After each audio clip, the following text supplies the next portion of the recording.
republic for which it stands, one nation, under God, indivisible, with liberty and justice for all. All right. But first, wait, before you get up there, we have a couple of bills to pay and a few little minor. First thing is the minutes. Is there a motion to approve the minutes? Also move, Mr. Chairman. Motion made. Is there a second? Seconded by Berg. Any discussion or any corrections to the minutes?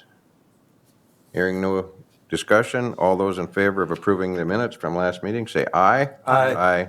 Opposed? The minutes are adopted. And then we have a list of bills to pay. It's going to have a motion to pay the bills. So moved. Commissioner I'll Madsen moves. I'll second Commissioner Almond seconds. Any questions on any of the bills? Hearing none, all those in favor, say aye. Aye. Opposed? The bills are allowed to be paid. And now, Barbara, you are up. Good morning, Mr. Chair, Commissioners. morning.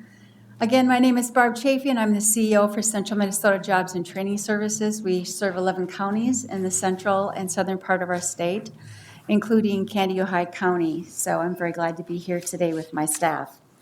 I'm going to pause for a moment to introduce my staff, Tricia Bigowet, who's my finance director, and Delina Wolcher, who is our youth employment specialist. And she did have a guest that was not able to be here, but she'll introduce that person anyway and talk to you about some best practices. Well, 2019 marked our 35th year together as partners in workforce development. We deeply appreciate our partnership here with Candy, Ohio County, and also appreciate the strong leadership you have provided on our Joint Powers Board, and that is Commissioner Dennis Peterson, of course, was on our board for about 8 years, and now Commissioner Harlan Madsen has been our vice chair for over 6 years. So we are very fortunate to have these leaders and to be chosen from this fine group of commissioners. So thank you very much. That's over 14 years of officers on our board, and Commissioner Madsen has been chosen among his peers, so on this Joint Powers Board. So congratulations for that. Well, our agenda is really simple this morning, so I'm going to turn to the agenda. First of all, we're going to talk a little bit about the Joint Powers Board, and we're going to do some updates from that. We're going to talk about something new in Minnesota.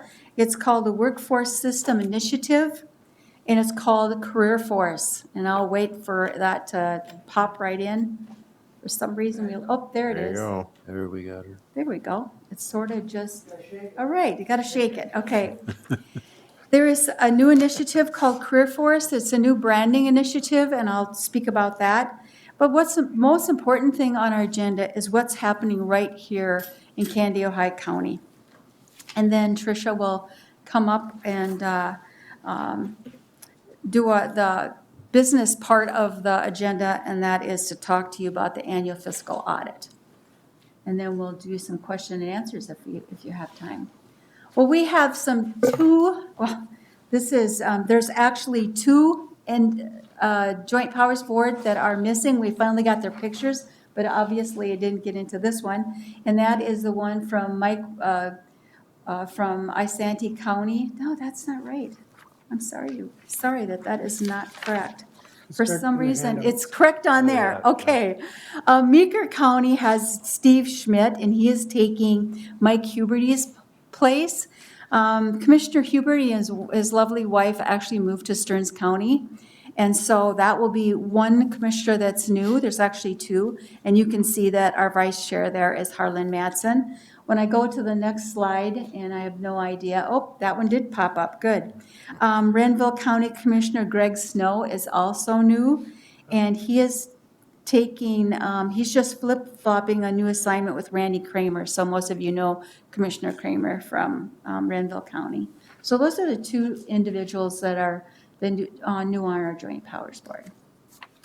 And then the Joint Powers Board decided that they needed more training. And so instead of just coming for an hour, they have asked to come for about 2.5 hours and do some training with us. So in March, we started to do some training on the legal duties of the Joint Powers Board and also went through the history of workforce development. And then in June, we took the corporate team, which is myself and the finance director, Tricia Bigowette, and Kristen Yeager, HRIT, and did some presentations on the corporate part of our business. And then in September, we will be doing something on the Workforce Development Division, and that's the business services, it's the grants, it's the fundraising team. And then we'll be looking at all of our programs and services on Adult Dislocated Worker Public Assistance Division, and then our youth division. So that will happen in September.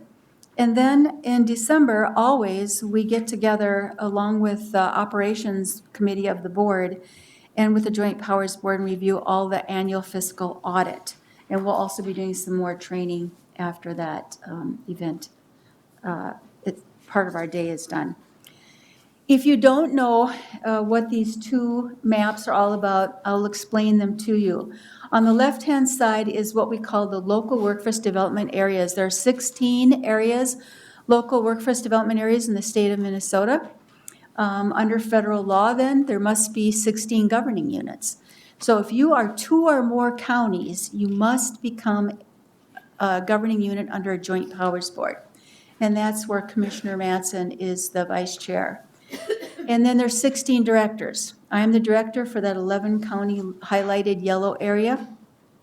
And then there's also under federal law, there must be 16 local workforce development boards. And so there are 16 in the state of Minnesota. It's actually the governor and the local elected officials that decide how those borders are made. And so that was devised 35 years ago under all of the counties that are listed in there. Meeker, McLeod, Renville, Candy, Ojai, Wright, Sherburne, Mille Lacs, Asani, Chisago, Pine, Kennebec, and on this one, Asani County. Thank you. And then on the right-hand side, something brand new under federal law. It's called the Workforce Innovations and Opportunity Act. Under that law, there must be regional. So you have to align with someone else in the area that has the same type of sector strategies. So we were aligned with Stearns and Benton, making a 13-county region. So there is a state plan in workforce development, there's a local plan, and there's also a regional plan. And Commissioner Mattson also sits on that Region 3 Leadership and Planning Board. A lot of work. This is the new initiative in the state of Minnesota. It's called Career Force. And so not much different than Workforce, except it's going to be a brand that helps people understand who we are, and we're hoping that it works. It's been sort of put on hold. We have a new governor and a new commissioner under Deed. And so the rollout was supposed to be in the spring and then probably in September, but I think it's going to be it's kind of been put back a little bit. So here are the 11 sites that we have. We have Career Force Hutchinson, Career Force Litchfield, Wilmer, Monticello, Cambridge, and Mora. And then there's some specialized centers, which just means they're probably like Olivia, Elk River, Malacca, Pine City, Forest Lake. They're mostly like public assistance areas. So just give you a little. So now I'm going to turn it over to Delina, and she's going to come up and tell you some really good stories. Thank you, Barb. So my name is Delina Walcher, and I'm a youth employment specialist for Central Minnesota Jobs and Training Services, serving both Candy, Ojai, and Renville counties. Unfortunately, my participant was not able to make it here this morning. She ended up having to work, but she did give me permission to share her story for her. She was referred to me by an MFIP worker because she was listed on her mother's household grant for MFIP. We had a few meetings and discussed what the youth program discuss what the youth program could offer her and then collect enrollment documentations. The plan was to do a work experience with her and for her to gain some work readiness skills. The youth was eligible for the Minnesota Youth Program and the TANF program, which is the Temporary Assistance for Needy Families. During this enrollment, she has been co-enrolled in multiple programs that CMJTS offers to help with funding streams. She has thrived at her work experience and has learned some amazing work readiness skills such as communication, problem solving, and dependability. Now that she's nearing the end of her work experience, we've been exploring some different careers and discussing the possible options. She graduated from high school early because the work experience that she was doing allowed her to have a flexible schedule, so that way she could focus more on her high school and study and do her homework on time. She will be attending Ridgewater College in the fall for medical assistant, and I am truly excited for her. She, is definitely one of those youth who came out of her shell. She was very shy when I first started talking to her, and she's overcome a lot of barriers in the meantime. So I will be continuing to work with her and assisting her through the medical assistance program. Do you guys have any questions for me? Delina, just Yes. take a minute and just summarize, if you can, the requirements as far as the youth programs and the funding with the WEO and that type of thing, just to highlight a couple of those items, please. Sure. So with the youth program, youth are eligible in various different ways. Some of the ways that they're eligible would be through being a youth with disability, being low income, being pregnant or parenting. They could qualify through being a high school dropout, and then just basically being at risk. So if they have more than, a couple barriers, we could see how they would be eligible for our programs. We are state and federally funded for the youth programs, and then we also have some private sectors in there, but the WIOA program, which stands for Workforce Initiative and Opportunity Act. That one is our federal program, and we serve youth in school and out of school through that program. We also have the Minnesota Youth Program, then Youth at Works program, and the TANF program as well. Thank you. You're welcome. Commissioner Emdick, you had a question? Yes, and I think you answered it because I was a little curious why we'd be addressing the youth that seems to be maybe of high school age yet. I mean, we all like our kids to start working about age 16, but I didn't think it rose to a level of having them involved in workforce. But I think the at-risk portion of it and the disabilities and all the other factors you listed explains why we'd be working with the youth. Yeah. So in the youth program, we work with ages 16 to 24. Depending on the program and the need of the youth, we can go as low as 14 as well. Thank you. Yeah. Thank you. Any other questions? I don't see anyone. Thank you thank very you. much. Good morning. Good morning. So I will touch base on some of the business side of what we need to bring to you today. Our annual fiscal audit, there's a copy of it in your packets. It was completed by Clifton Larson Allen again this year. Some of the highlights, we had $6.4 million in revenue. Over 80% of that went in directly into client services. We had $3.8 million from federal funds, and we managed over 40 grants in-house.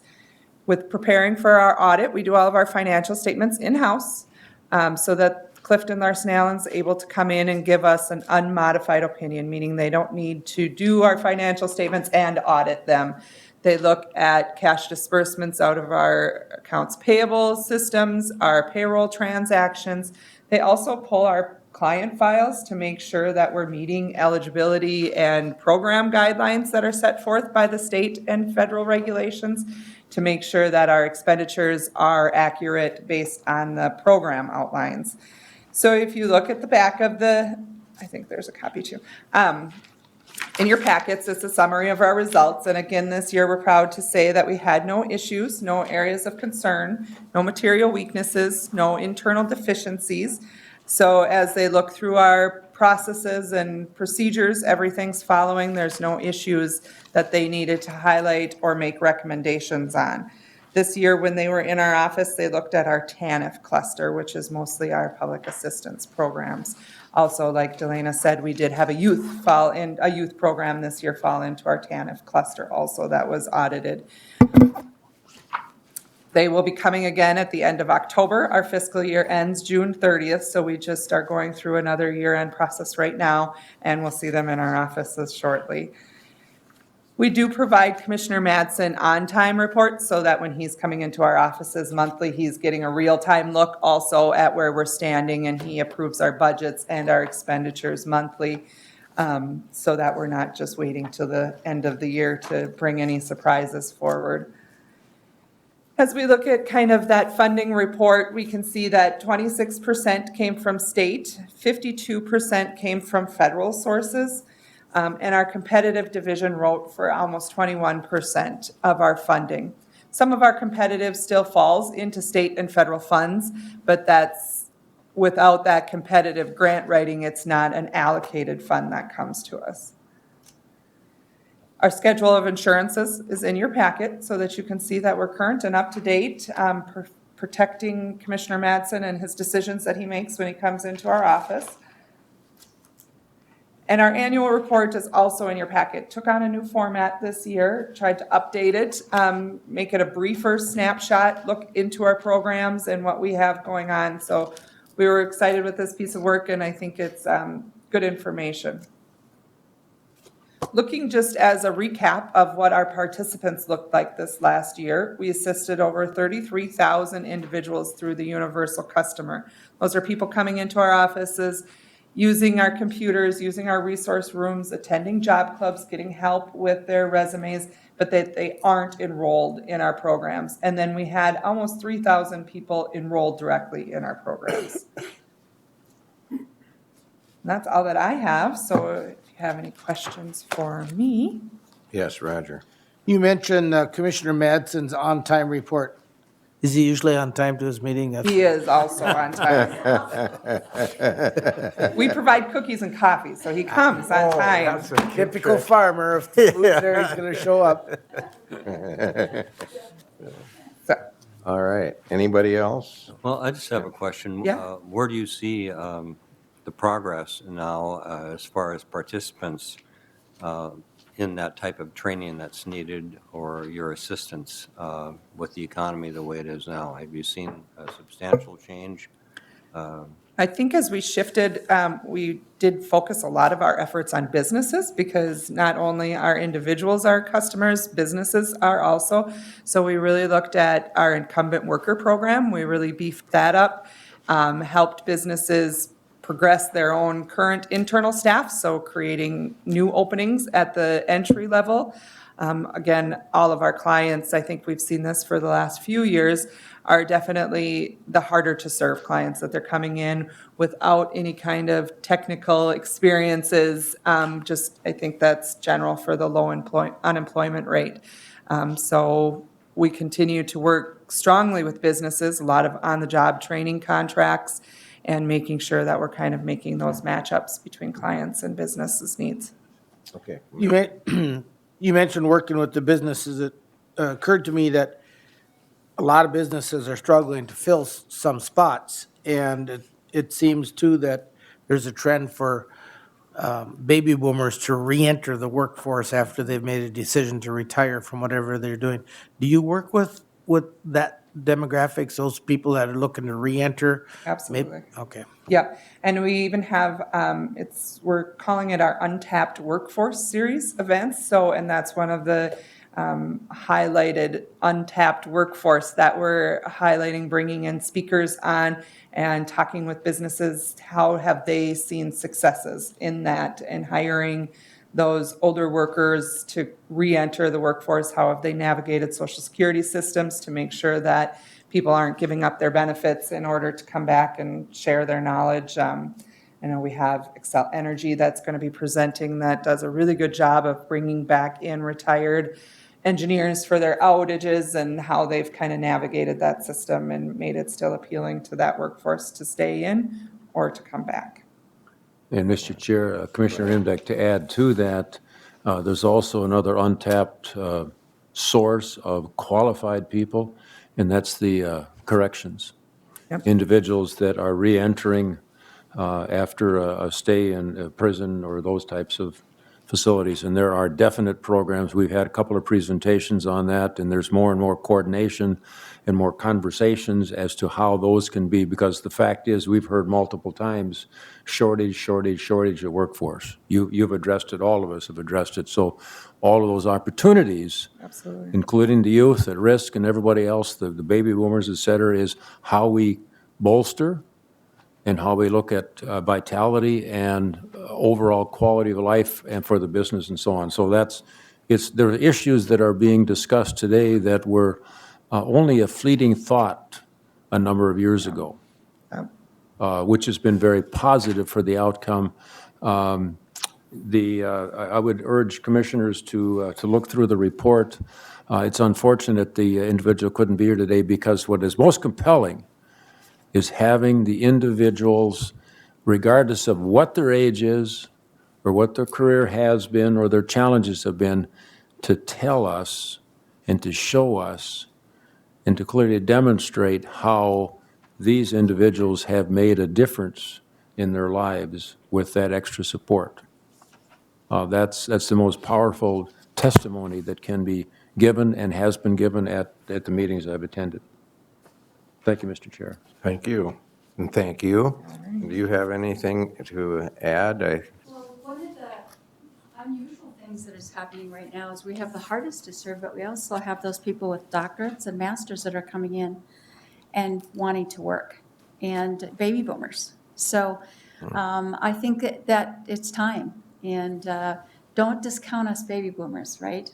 We can still do the job, and we're still on top. So just wanted to add that. But our job is changed a lot, and we have to do, I thought it was really good of Tricia to let you know about our incumbent worker training, but we are working with our businesses every day, and there is a shortage, and now we have this untapped series that we're doing.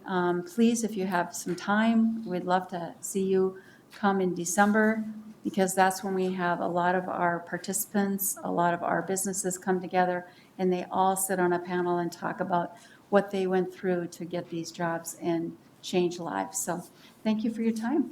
And Thank have you a very good day. much. Thank you, Barb. Sheriff Helene, you are up.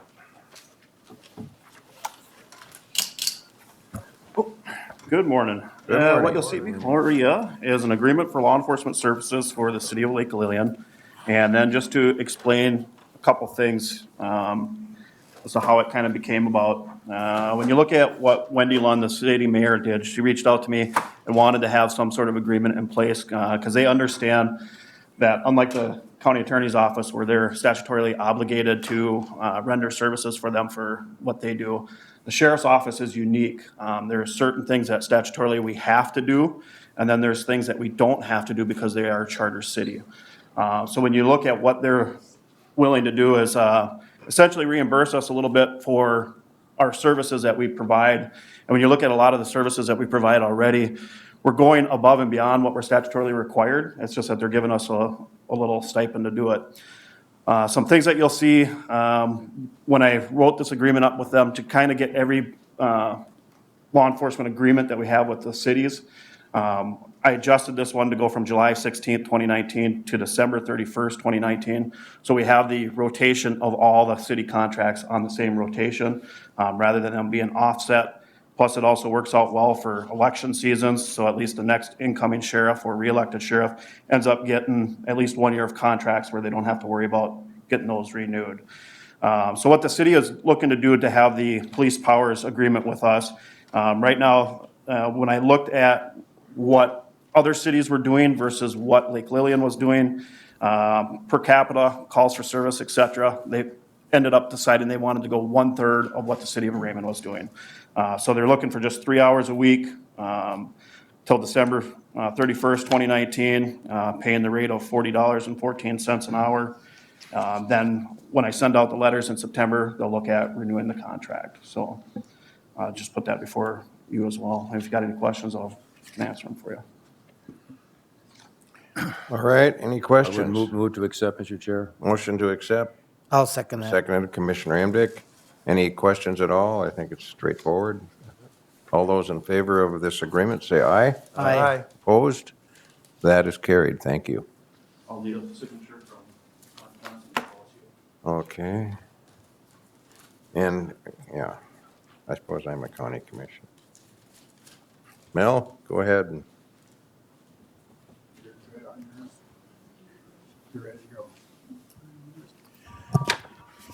Mr. Chair, members of the board, we got 4 things we got going here with the waste treatment plant, and I'm going to do the first 2, and then Shelley's going to do the last 2. So, but before I get started on this bigger picture, I thought maybe I would remind the board a little bit. It was 20 years ago that we sold the first bond. And it was 9 years ago that we sold the last bond. And in the next 2.5 years, we're going to have about 15 million of bonds fall off. So when we're looking to do the work we're doing, it sounds a little overwhelming, but in the reality of it is when you're trying to manage 57 square miles, 6 cities, or 6 lakes and 3 cities, it just takes money to keep it up. And so what this action, what our recommended action is going to do is it's going to get our entire system 20 years old or newer that we manage, if that makes sense. So that's kind of laying the groundwork, and our rate study that we worked with Ehlers on and the Glacial Lakes Commission is structured to accommodate this work. So that's a little background of this project. So what did we do? As you know, we sold, and there's an executive summary in your packet. We opened bids in July to replace 3 lift stations, eliminate 1, 3 miles of force main, and then some computer work, the SCADA work. And we had 2 bids. The low bid was Crow River Construction out of New London for $7.571799 million. That's 1.6% over the engineer's estimate. SEH reviewed the bids, made a recommendation to Kennewick County that we would award the bids. And so it's our recommendation to authorize the chair and the auditor to award the bid and call for the sale of the revenue bonds, and that's going to be by resolution number 2019-41. Mr. Chair, I'd move on resolution 2019-41. Okay, is there a second? I'll second that. Commissioner Hammond seconds. Any other discussion? It's Crow River Construction is. That's correct. Okay. Any other questions at all? All those in favor of resolution 2019-41, say aye. Aye. Aye. Opposed? That is carried. She's got the signature form for you. Yeah. Actually clean. Here we come.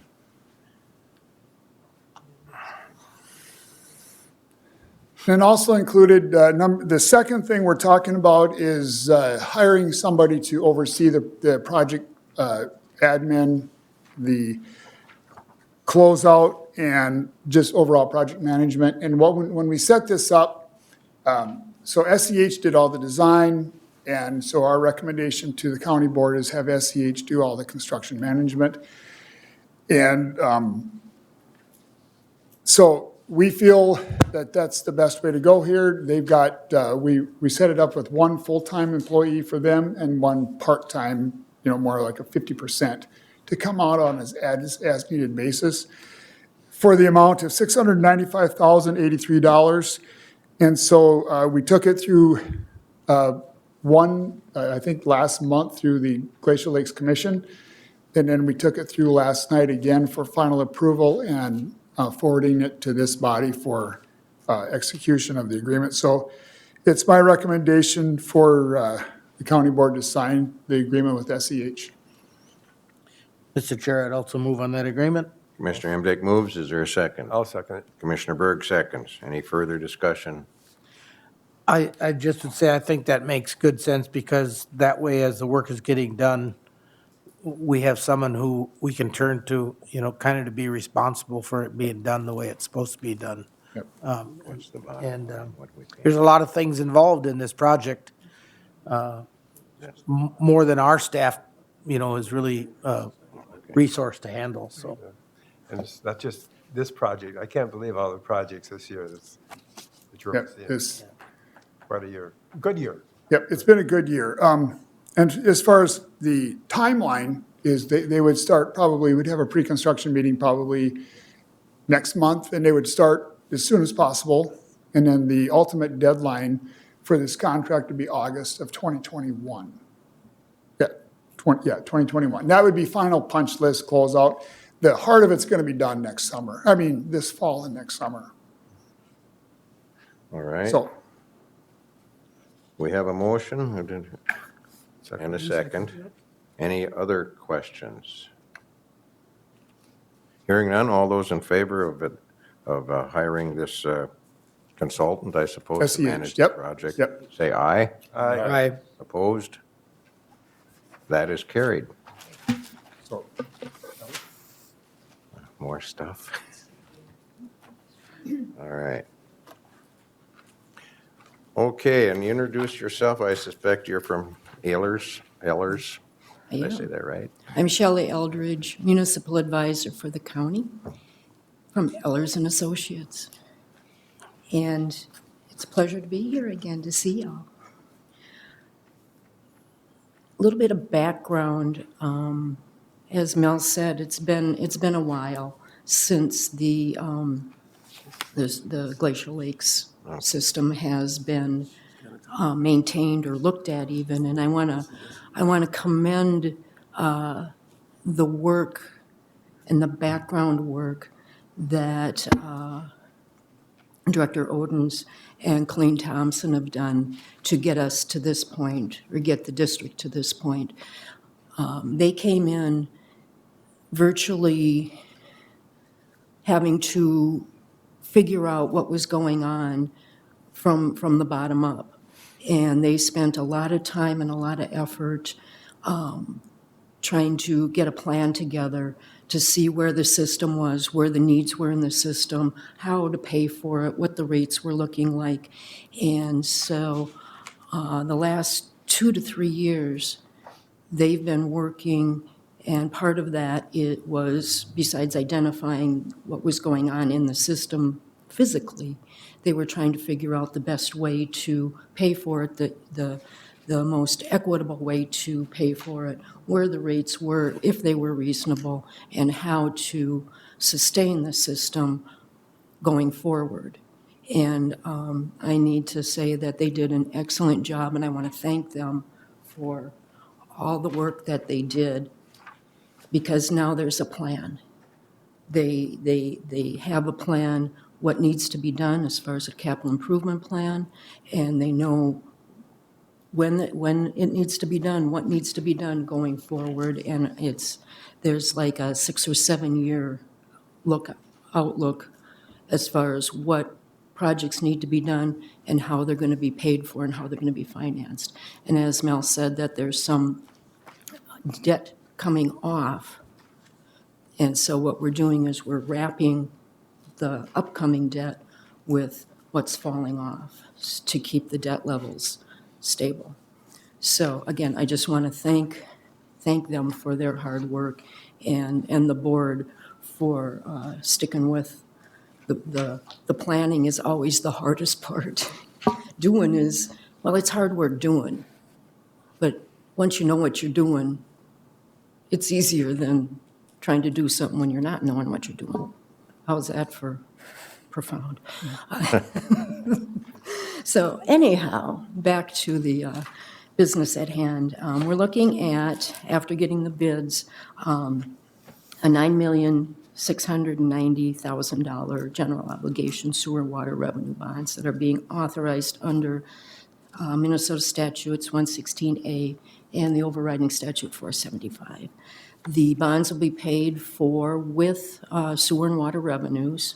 And again, the utility rate study has proven that, that the revenue should support this. However, it is a general obligation of the county, and if for some reason, you need to know, if for some reason the revenues don't support the bonds, the county will need to find other sources to pay for the bonds. But as far as we know, according to the rate study, there's sufficient rates to cover the debt service. And again, it's wrapping with some existing debt that is being retired shortly. There is one year of capitalized interest to be able to, and capitalized interest is putting the first interest payment into the bond, so it raises the bond in order to keep that debt level stable and to be able to have the revenues to pay the ongoing debt service. We're looking at two resolutions today. The first one is authorizing us to go forward with the sale of the bonds. The other one is a credit enhancement program. The state has a credit enhancement program through the PFA that applies the state's AAA rating to these bonds. So there'll be an underlying rating of the county's AA, but the state then overlaps that with their AAA. And with a $9 million bond, that can be some substantial interest savings going from your AA to a AAA. That once that step, those two steps up. So there's a $500 cost for that. So on a $9 million, 500, I think, is a good investment for the savings or the better interest rates that I believe that we'll be getting. We do get to go through the rating process, which is always such a joy. We just have such a good time with that.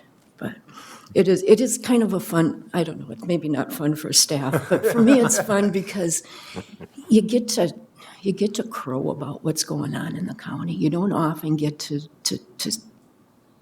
say out loud in front of people who don't know you all the great things that are going on in the county. So I maybe it's a little masochistic, but I think it's really kind of a fun process to go through.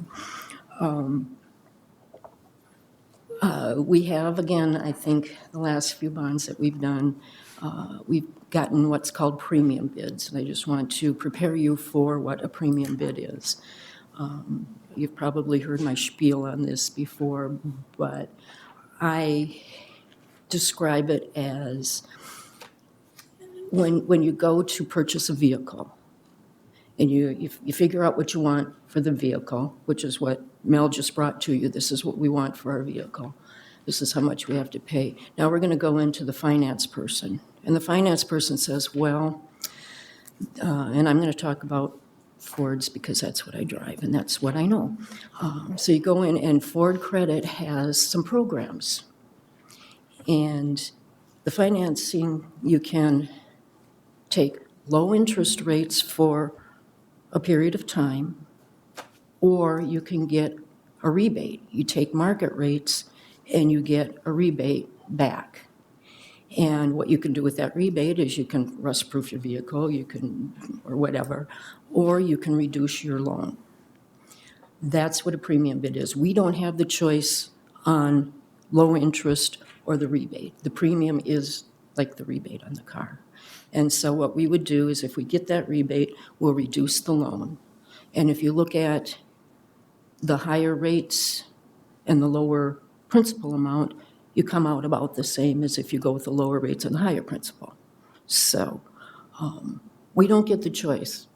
The underwriters get the choice, but we've been seeing that a lot. So I don't want you to be surprised if we come back and we have a $9,200,000 bond instead of a $9,690,000. So it may be a less of a bond that we're issuing if we get a premium bid. So I don't have to explain that to you next time. Now you know it.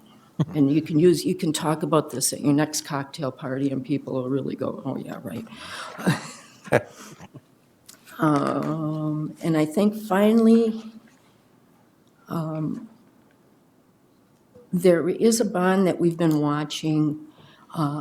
It was, we were kind of waiting for this point to be able to refinance the bond. But in the meantime, the federal law changed and we weren't able to advance refunds. So the 2010A sewer bonds are ripe for refinancing. They're callable, or we can prepay them February of 2020. And so we've got a 90-day window prior to that. So we'll probably be back to try and save some money on that bond this fall and try and refinance that thing if the rates, so we're going to watch that. So I might get to come see you again. Okay. So there's two resolutions that we're looking at. One is calling for the sale of bonds, and the second is authorizing the credit enhancement program. First thing, are there any questions? If not, I will entertain a motion on Resolution 2019-37. Also move, Mr. Chairman. Commissioner Amman moves. Is there a second? I'll second that. Commissioner Emdick seconds. Any further discussion? Hearing none, all those in favor of that resolution say aye. Aye. Opposed? That is carried. And then we have the following resolution, 2019-39, authorizing the county to enter into a credit enhancement program agreement with the Minnesota Public Facilities Authority. Is there a motion to, on resolution 2019-39? I so move. Commissioner Berg moves. Is there a second? I would second. Commissioner Mattson seconds. Any further discussion on that? Mr. Chair, I just want to, I see Denny Baker in the back of the room, and I've been listening to this, all the work that's been done the last few years, and Shelley alluded to sort of reformatting the whole financing and the big picture of the Glacier Lakes Sanitary Sewer and Water project. And I'm going to give a shout out to Denny Baker. He's served as a commission chair for as long as I've been there, I think. And a lot of work that he's put in subcommittees. And then also somebody who you often don't hear from, but I would certainly have to turn to him, and I know that Mel and Colleen do too. They turn to Paul Bacher and say, hey, can we do this and how can we do this? And he's done a lot of behind the scenes work. So want to give a shout out to those two, as well as to Colleen and Mel for the work they've done. All right, anything else? All those then in favor of 2019-39, say aye. Aye. Opposed? That is carried as well. Thank you very much. And patiently waiting is, thank you, is Paul Hajuk. You better repronounce that. I may have butchered your last name. I'd like to say that it's pronounced just like it's spelled, but it's Hajduk. So you have to kind of ignore how it's spelled. Okay. Do you all have the presentation, or do you do? Okay, excellent. Mr. Chair, Commissioners, thank you for taking time on your busy agenda for the 2019 MCIT report to Candy, Ohio County. I am Paul Hajduk, your MCIT risk management consultant. We do this report every other year to coincide with the election. So congratulations and welcome, Commissioner Berg. Jane Henniger was the risk management consultant and presented here in the past. She's retired, and I've been at MCIT 19 months. As you may already know, MCIT is not an insurance company. We're a public joint powers entity dedicated to providing quality coverage and risk management services to our members. Back in the 70s, affordable coverage was scarce, and commissioners got together and said if we pooled the money that we're giving to insurance companies, we could manage our claims and our services all on our own and do it very well. They began with workers' compensation and shortly after added the property and the liability. MCIT's board of directors is made up of administrators and commissioners and auditors, so they come from where you are and they manage MCIT the way that you would. We cover 81 of the 87 counties, and and also 381 other county-related entities like SWCDs and ag societies. I won't name all 81, but the 6 that we don't cover, Anoka, Dakota, Hennepin, Ramsey, Olmsted, and St. Louis, all self-insure. In that first page in the pink box in the middle, in 2019, we're celebrating 40 successful years of managing risks with our members. Candy-Ojai County joined in 1980, so you've been an MCIT member for 39 years. Thank you very much for your long membership in MCIT. And the key to our success has been MCIT's dedication to addressing the changing needs of our members and members' willingness to reduce the frequency and severity of claims. There's some bullet points there in that pink section, but I would add that it's the commitment members have to the program and not viewing our services as a commodity.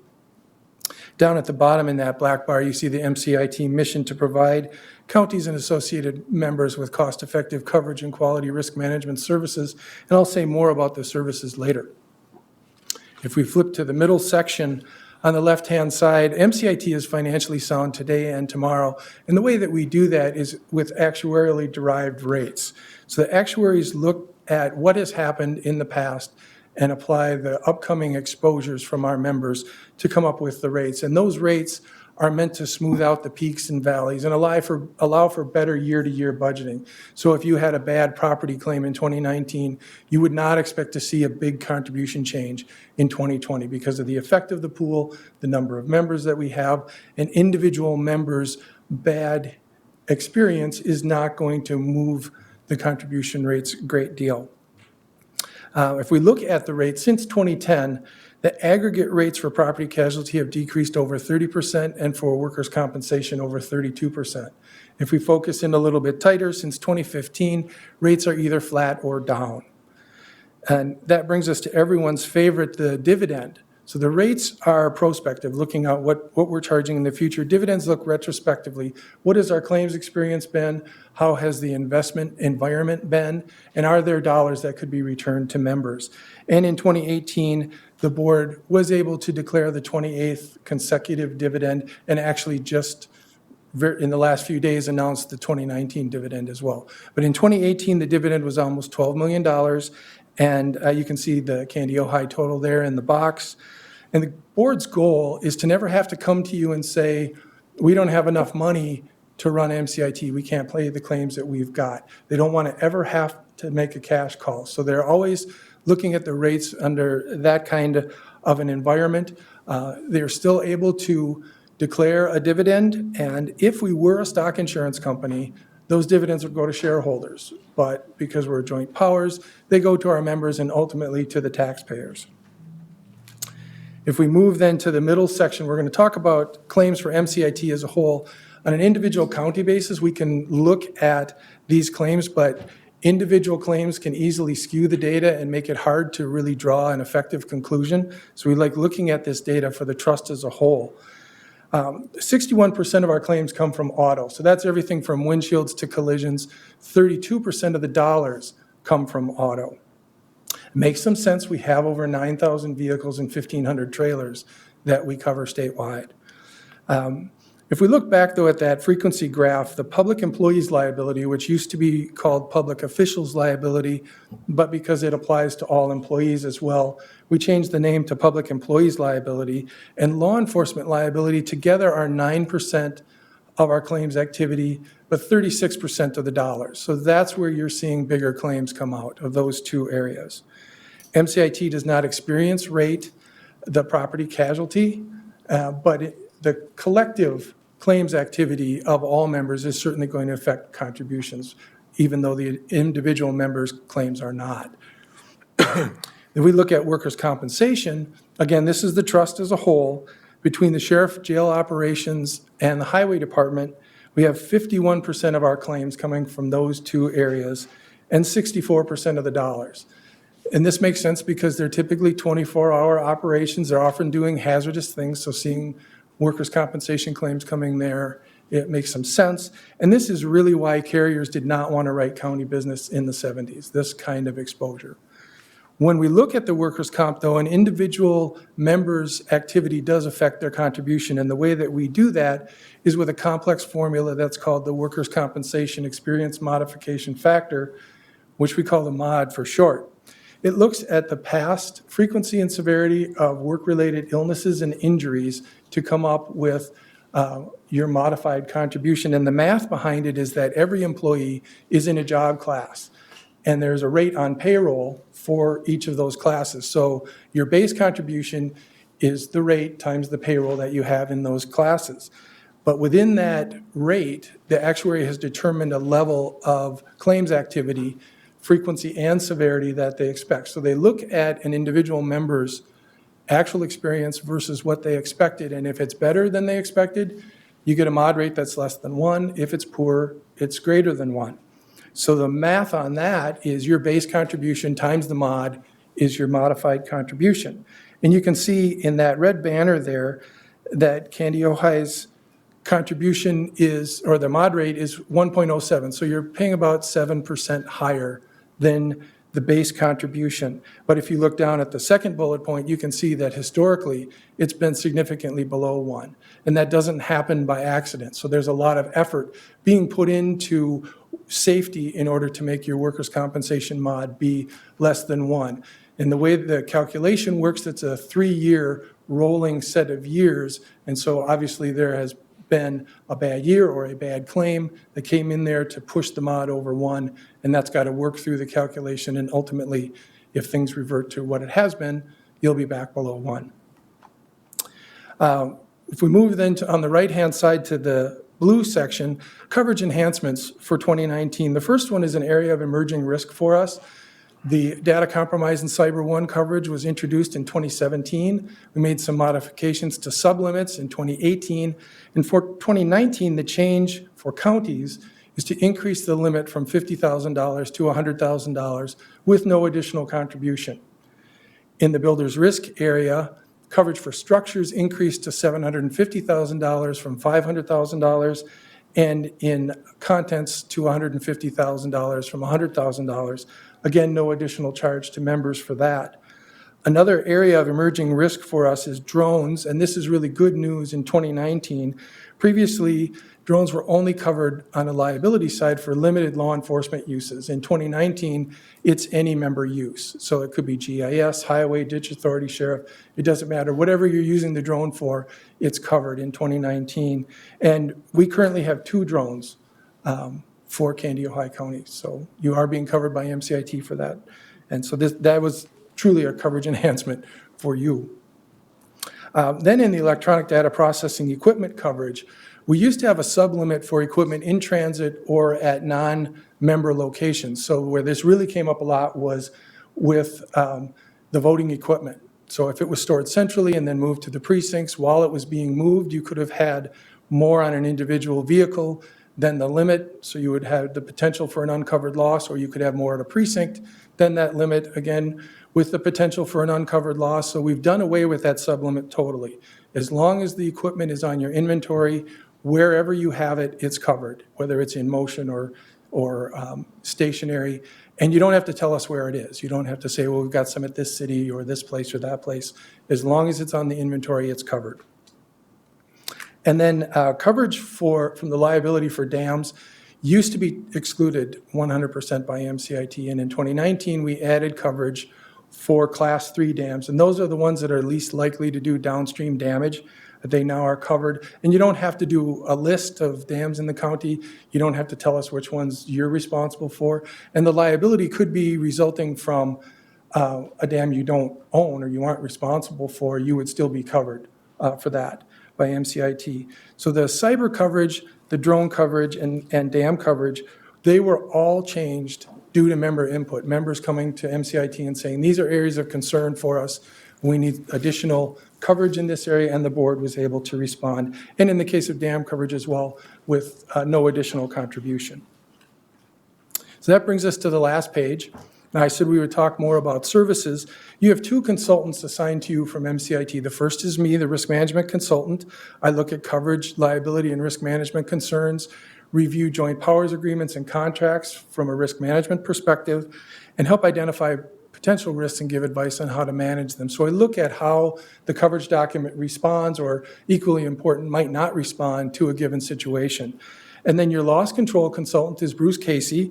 He's been working with the Safety Committee on accident investigations, and you can look at the bullet points there under the loss control consultant. But the important thing to remember is that Bruce and I are no additional contribution. You are already paying for our services, so if Bruce is working with the Safety Committee or I'm giving a presentation, the meter isn't running. You aren't paying additionally for those services, so you should feel free to take advantage of them and use them. Then in that blue section, we have training that we provide for officials. The next one is a seminar on board meetings, the open meeting law, and data practices. That's going to be August 8th in St. Paul at MCIT. On-site presentations for risk management and loss control issues. Patrol, which is our peace officer accredited training online, is Minnesota-specific training developed by MCIT, LMCIT, the Minnesota Sheriff's Association, and the Minnesota Police Chiefs Association. And there are currently 32 law enforcement members in Kandiyohi County enrolled in patrol. Defensive driving, obviously very important. If we have 9,000 vehicles and 61% of our claims are coming from auto, we recommend that employees have defensive driver training every other year. This particular MCIT training is put on by the Minnesota Safety Council, and the teachers are retired state troopers. That's very, very well received. In the gray box, our awareness and prevention materials are award-winning resources that have helped members save millions over the years. And these resources are electronic, they're in paper, they can be posters, table tents, check stuffers, YouTube videos. We're trying to reach people however they take information in and provide it for them. And all of that information is available on the website, mtic.org. And that brings us to the Employee Assistance Program in the green box. The EAP is provided to all members at no additional contribution. It applies to all elected officials and all employees and all of their families. It's totally voluntary and confidential, but we view it as a risk management tool that people who are not dealing with issues at work or at home are going to work better, more safely, not damage equipment or injure others. And in that smaller green box in the middle, 46 employees reported that using the EAP allowed them to avoid filing either a grievance or a claim against their employer. So that, to us, that's the proof that it's a risk management tool. In that red banner, you can see the county's participation level. We look for 4 to 5%. 4 to 5% tells us that we're reaching the audience that we need to reach.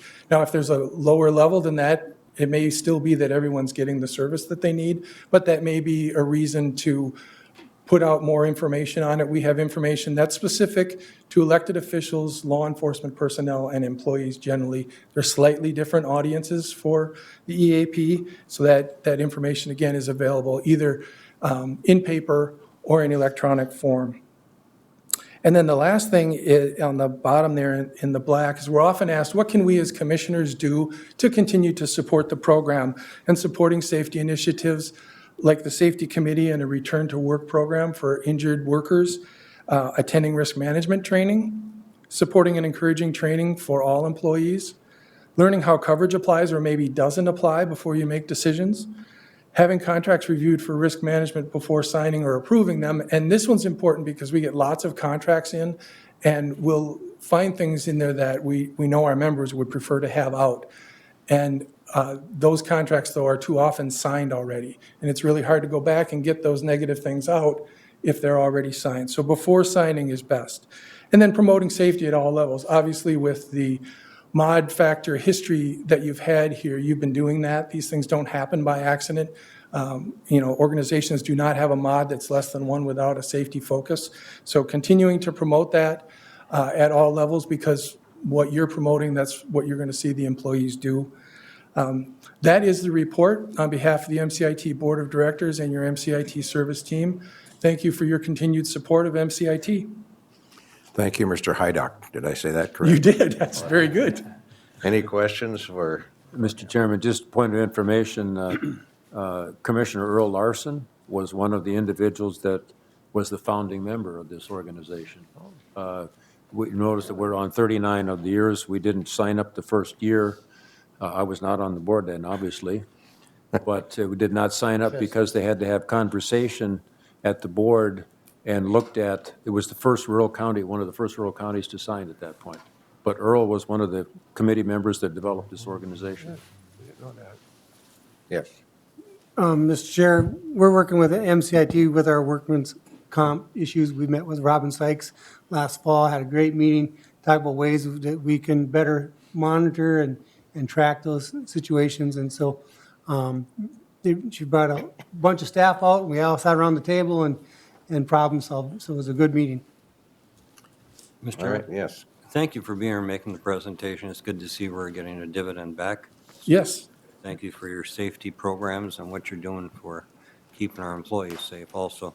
You mentioned there's a 61% of the automobile cases, 61%, if I recall, you may have mentioned, are dealing with auto glass or, No, the 61% of our property casualty claims are auto, and that's everything auto. So from windshields to collisions, it's whatever kind of vehicle issue it is. have you done a cost-benefit analysis to see if it'd be worthwhile all MCIT people in the future require certain minimum requirements for safety features like automatic braking or video cameras, front and rear, collision awareness warnings, side view mirrors?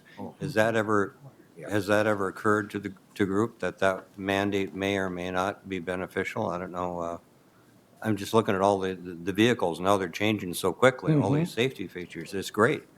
I'm just wondering if that's something that risk management or risk control or loss control is something you're interested in that. We do look at those things.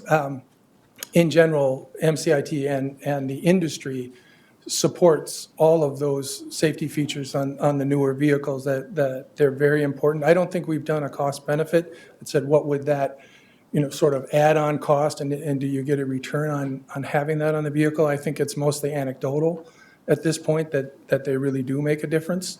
But it's something I could certainly take back and ask if that's something we wanted to look at. Thank you. Thank you. Thank you very much. You're welcome. And, we'll see you next year, I suppose. You have to- Well, we're going to take a little short break here. 5 minutes at the most, because we're up against a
All right, I'm going to call the meeting back to order. We have Matt Johnson, one of them. Thank you, Commissioners. The purpose I'm here today is the Mid-Minnesota Development Commission has been working on the subject of Regional Transportation Coordination Council for the last 2 years. We successfully applied for a Phase 1 planning grant over the last year, and the purpose of that was to flush out what the Regional Transportation Coordination Council would work on in our region. The Minnesota Department of Transportation over the last 20 years have been inching towards this. Now the Department of Human Services is cooperating with them. What they would like to see, originally what they wanted to see was a new board formed in our region to deal with transportation issues. After we went out to the public and heard from some of the county commissioners, there was a lot of apprehension to forming a new board. And so the Mid-Minnesota Development Commission stepped up with its 21 commissioners representing Meeker, McLeod, Candioi, and Renville County, and voted to incorporate the Regional Transportation Coordination Council's activities into its work program. So no new board, just a new responsibility for the Mid-Minnesota Development Commission. The second thing I want to say, there was a lot of misinformation from the top down on what this would involve. They wanted the local stakeholders to identify what we would be working on. We have done that in the Phase 2 work plan. I will briefly go through that, what the 4 main topic areas are. But I will tell you, first and foremost, this is not in competition with public transit. This is in cooperation with public transit. I know that both the public transit operators now finally understand that, and they are both supportive of what we're trying to do. But as I go through the 4 topic areas, you'll see that it's a complementary service. The ultimate goal here for the Regional Transportation Coordination Council is to improve and help coordinate transportation options for our citizens. Public transit does an outstanding job on getting people where they need, but public transit cannot do it all. And there are a lot of non-emergency medical transportation needs. There are a lot of transportation needs that fall outside of the operating hours of public transit. There are a lot of other special needs that if you just take a look at the large pie of why people need to get when and where, whether it's shopping or medical needs or they need to get to work, it's a large topic. And the Regional Transportation Coordination Council is going to try to make sense of all that for our citizens. Fact, the federal government has over 100 different programs of eligibility requirements to help reimburse different transportation needs. I think that's ridiculous. That's way too many, and it will be almost a full-time job for me to sort those things out. But ultimately, if we can sort them out, we're going to be going to our key stakeholders, the major employers, the different transportation providers and so forth, and help make sense of some of these things. So very simply, our 4 categories of the things that we're going to work on. First is a resource guide. What transportation providers are in our region? What do they look like? Hours of operation? Where do they operate? What programs they work? And this includes both public and private. The public providers pretty easy to get a grip on. The private providers is very difficult to get a grip on. Secondly, we're going to do a gaps analysis. So of all those providers, where are the gaps in transportation services? If somebody wants to go from Willmar to St. Cloud, how do they do that? If somebody wants to go from Willmar to Minneapolis, how do they do that? And all the other cities included. So the gaps analysis is one of the things that the state's really looking at because that data is missing. And you can't expect the public providers and the private providers to completely be on top of that gaps analysis. They're very busy trying to provide the services, but they're going to want that information. Thirdly, we're going to work on the volunteer driver initiative statewide.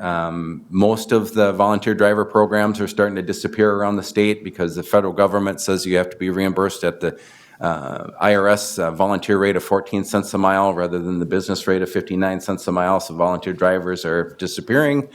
And fourth, we're going to develop a transportation ambassador program so that we actually have handouts and information so that if your loved ones want some information on what transportation providers are available and what programs they could be eligible for, they've got that one-on-one counseling to sit down and help those people figure all of this out. All right. And so the resolution in front of you, it's changed the scope a little bit. Before, I was going to be in front of you to enact a coordination council. Now I'm in front of you instead, since we're not forming a new board, is to support the Mid-Minnesota Development Commission's work plan. So it's pretty well laid out in the 30 or so pages. This is going to be an evolving workload. A year from now, some of these things will be marked off, and then we'll have a Phase 3 work plan. The best news here, because the Mid-Minnesota Development Commission has incorporated this into its work plan, we're not asking for any money from the board. The MnDOT fully funded us. They're looking at doing so up to the next 5 years. The Mid-Minnesota Development Commission is going to be working with a variety of stakeholders to try to attract some funds to take care of these issues. All right, has anybody looked at the resolution on your iPad, or would you like me to read it? I don't need to. Go ahead. Mr. Chair, I guess I would enter a motion to approve Resolution 2019-38, support of the Minnesota. We have a motion. I'll second that. Commissioner Emdick seconds. Any comments, questions? All right, all those in favor of that resolution, say aye. Aye. Opposed? That is carried. Thank you. Thank you for your brevity. Yeah, I do encourage each of you to reach out, send me an email. I'll be glad to sit down and explain this in more detail at any time. Thank you. Thank you. Thanks, Matt. You have to wait 2 minutes. Yes, we have 2 minutes before we can actually open the hearing, so.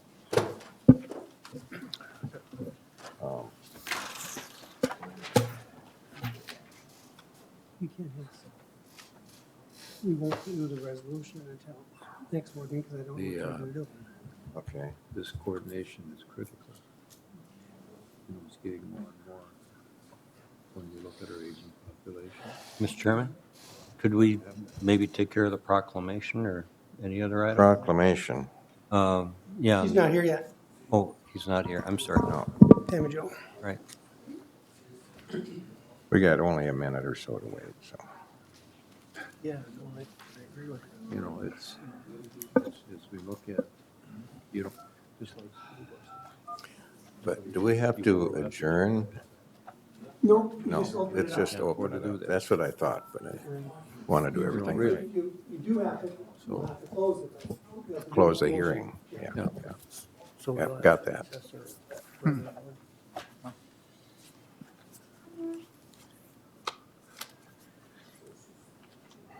Mr. Chair? Yes. 11:15. I would like to open the public hearing for the Sweet Living tax abatement request. So it's hereby open, and you may proceed. Thank you, Mr. Chair. Larry Kleinop, County Administrator, members of the public. Last board meeting in July, or in June, we had a request for a public hearing. And so we did do the official notification in the paper on June 20th and July 2nd regarding the proposed property tax abatement for Sweet Living, this Sunwood Estates housing project. Notice was hereby given that the county board would be holding a public hearing today pursuant to Minnesota law and consider granting a property tax abatement pursuant to Minnesota statute. And so currently, AEHM, also known as Sweet Living, has submitted a tax abatement application on parcel number 95-135-1140. The proposed application is asking for a 10-year tax abatement, approximately $135,297 over a 10-year period. They're asking for a 90% of that abatement each of those years. Before you today, you will be taking a public testimony, both for and against it. And so I'll start out by asking Gabe Olson to come up and introduce the product. Good morning. Good morning. Thank you, guys. Thank you, Commissioner and chairs. I really appreciate you having me here today and appreciate the opportunity to be here. As you've looked into this project and you've had the packet in front of you now, and I'm sure you have many questions. That I have a few points I want to hit, and then obviously we're going to hear from a lot of from maybe some other people. So one of the things that you're all well aware of, and what prompted me to begin on this journey of trying to find ways to add housing, was the statistics and the housing studies that have been done in our area. Whether you read the HRA study or you read independent reports or you talk to people around, the need is very clear. And it's not specified to one market. The need is all over the place. It's for senior housing, it's for assisted, it's for single family, it's for multifamily, it's for subsidized multifamily, it's for market rate, for student. Across the county, it is very large. And that's what prompted me to go on this journey. When you look at the average vacancy rate of 2% on rentals in the county, that's pretty phenomenal, and that tells us something about where our need is. So that put me on this journey and looking for people to partner with, and looking to the county, and I've met with the city, and they're partnering with us already. And one of the things came across was the opportunity for either TIF or tax abatement. And our choice, because of the site, was tax abatement. Essentially, at the end of the day, they do kind of the same thing. They make the project more affordable by relieving some of the tax pressure for a short period of time.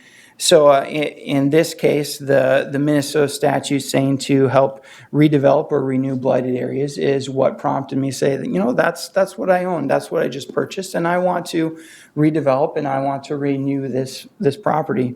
So hence my request before you guys. What I've learned is that this is one of the first ones for housing you've seen for tax abatement, kind of the first go at that. And I just wanted to make a point to that, where you've seen this applied for in manufacturing jobs or businesses. The statute is for housing as well. And one of the key considerations is this investment is an investment in housing and community for the long term, where businesses come to seem and go. And as you guys are seeing with our business environment, things come and seem to go very quickly. But when you build housing, this is here for a long time, and that's a stable datum in the economy. So I'm really excited about that. I'm excited for the offer that's before you. The offer I put forward was the least amount of time period you've seen in our county. Other people are asking for 15 or 25-year TIF, or I'm asking for 10. So I feel really good about that.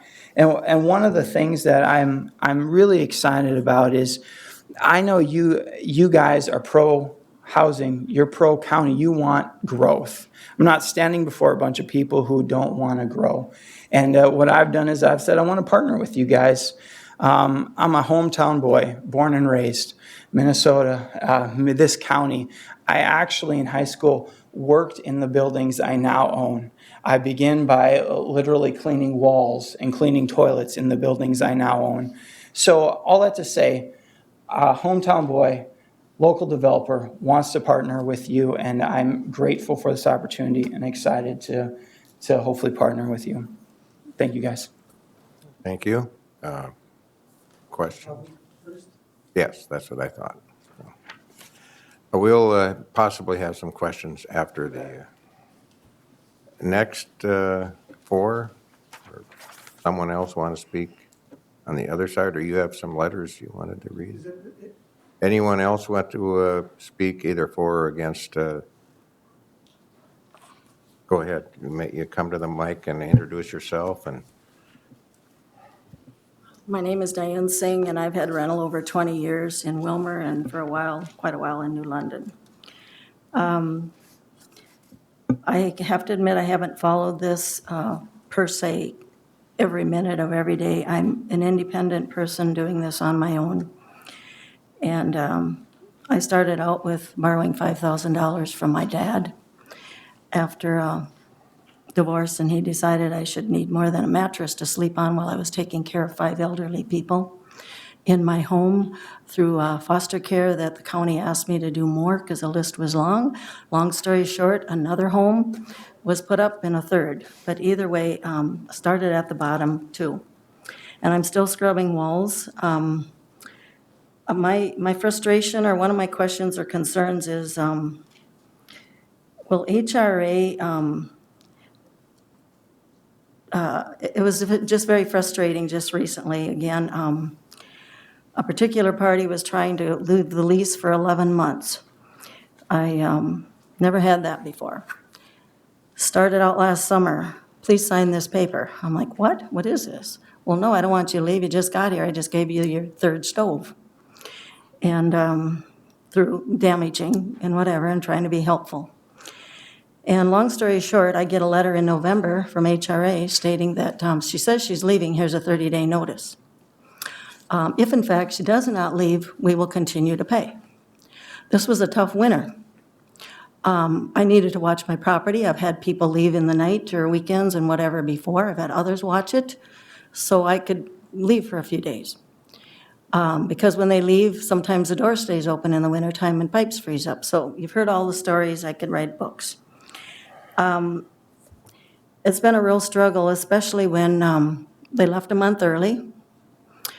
And HRA did not reimburse me. I have a house full of cockroaches. I am working with a retired Candido County Inspector, Randy Cardell. We are not done yet, and this was May 29th, and this is only one case. I just need to know, are they going to have security guards in these places? I've also worked with an apartment house that turned into generally finding a weapon of some sort or something very destructive. Now it's dogs, pit bulls, and Rottweilers. So, yeah, we could talk another time or others, but I just need to know how some of this is going to be handled. No dogs, no pets enforced. It's become dangerous in many, many cases. A program we worked with, mentally ill chemical dependencies, we decided to sell the whole building because all of this abatement and stuff was coming. We had an older building, and how do we manage? It took nothing to fill it up because there was such a need, 20-county area. There wasn't one person from Wilmer there. Not one. I've got all my paperwork and all my leases. Dangerous, dangerous program, but I understand the need. I wish we had the state hospital back. A county commissioner many years ago, when I inquired about taking care of elderly, no one had done it before here. I was the first. Lutheran Social Services was trying to set up at the same time. So we were a few months apart. And it was commented to me that New York tried this years ago, closing state hospitals and putting them all over the community. So I've got an array of taking care of people. And right now, I can just tell you, I've defined it this way with rental. It's a big babysitting service in this community. Maybe it is in other towns, but this is my experience. When the law changed the fiscal year, July 1, where the SWAT team could come in and knock down your doors, even if we give them a key, even if we knew situations and concerns. This happened at our apartment not far from here twice in 6 weeks. Severe amount of damage. This is mentally ill chemical dependencies. And you can't come on your property anymore and get out because they call the next, and then here comes the lady that sells the dogs she raises in town here with the pit bulls. So you don't know if they're in there when you open the porch door. You don't know if they're coming. It's, anyway, we ended that. I guess I didn't come with a lot of questions. I just came thinking maybe I would learn. I just hope that if this does pass, that this is efficient, safe. I will say I have hardly anybody knocking my doors down now on the north side by Perkins Lumber, where they told each other. And they're either leaving town or going to the new apartments. And yeah, we'll all have to adjust our business plan. I understand that with business, and I've adjusted a number of times. But I don't know, if you have any questions for me, I guess, again, like I said, I could write books. I've had quite a bit of experience. I feel just, how does, what you said, these are all personal experiences of yours. How does that relate to their?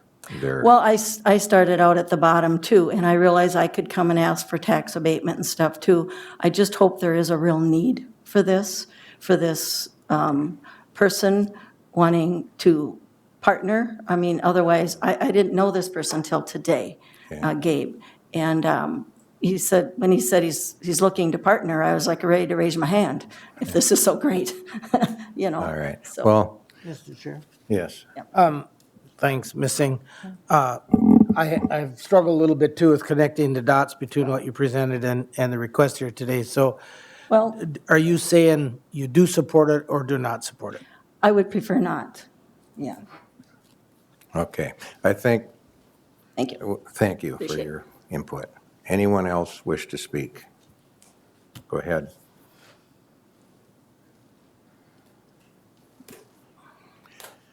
Hi, I'm Linda Ketcher. I live in Raymond, and thank you for listening and taking my comments. One comment, I've been talking to a number of people.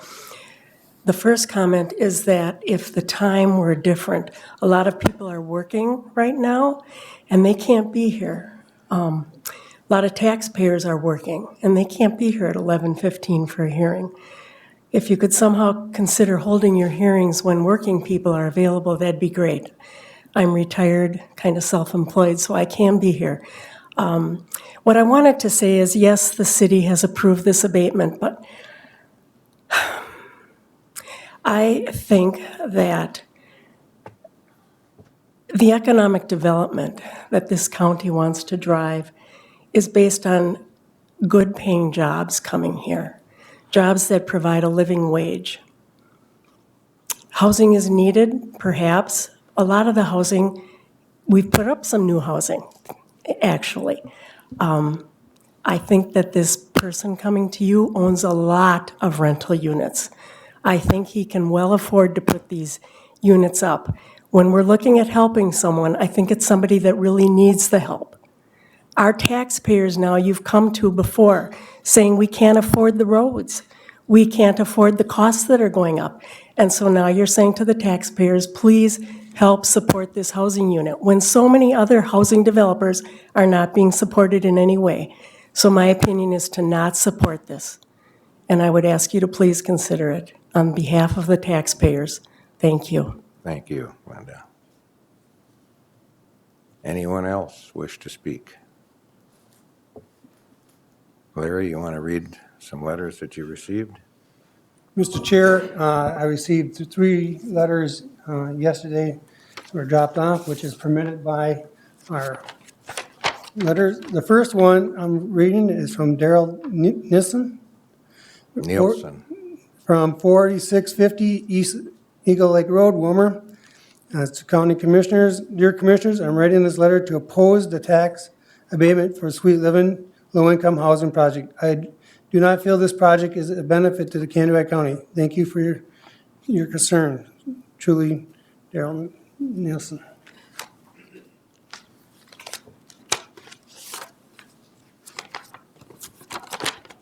The next one I have is from M. Barry Darvell, 7440 Long Lake Road, Wilmer, Minnesota.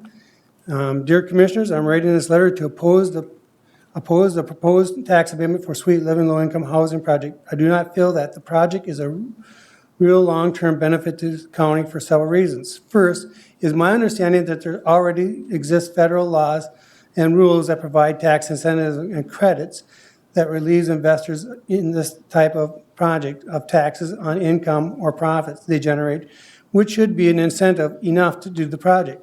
Therefore, therefore there is a true need, it will be undertaken without county help. Second, I question the need for low-income housing projects in Kansas County. I read of and watch development of several low-income housing projects underway in Wilmer and ask myself, where are all the new businesses and jobs that exist and are in need of these projects for their employees. I hear comments about 13,000 people commuting to Wilmer on a daily basis to work, and ask myself, what low-paying jobs are people commuting to Wilmer for, and where are they commuting from? My observation is these are not commuters to low-paying jobs. I try to navigate Highway 2371 in the morning and late afternoon, and I see the commuters by who they are. They are, by large, people who work at better-paying jobs in Wilmer, work in government, at the clinics and hospital, at the schools or business people and their employees. The point is, most of the commuting traffic are either former Wilmerites or have chosen to live in town or on the lake and choose to commute to work in Wilmer, and know of several people who work in Kansas County but live in neighboring counties as a lifestyle choice, or for the convenience of other household members with their jobs elsewhere. These people are neither looking for low-income jobs or low-income housing. If they were, they would move to the county. They are not displaced and looking for low-income housing, so what good will investment in low-income housing do to relieve the traffic hazards of this commuter group? Better the county spend money on finding safer commuting alternatives and build the infrastructure as a group, ain't moving to low-income housing projects. Third, I question long-term benefits of these projects for the growth and prosperity of Canandaigua County. These type of projects will house people who are higher employment turnover and unemployment rates, putting higher demands on public service programs and infrastructure. Without taxes being paid by the project, where would the public funds come from to support these higher demands and expansion of services and infrastructure and maintenance costs? Me, the taxpayer of Canandaigua County, who have no tax abatements. I submit for your consideration of giving every existing homeowner, a taxpayer in Canandaigua County, the 90% tax abatement for the next 10 years. We are proven committed to this county, and we will spend that money in the county, in our businesses, with other businesses in the community to grow this county. We have a track record. Does this project or the people benefiting from it that you are investing in present a similar record? If the investors in this project are committed to the county, they will move forward without your tax abatement gift as a taxpayer picking up their costs. Thank you for your time and consideration. Gary Darbell. Yeah. I have one more.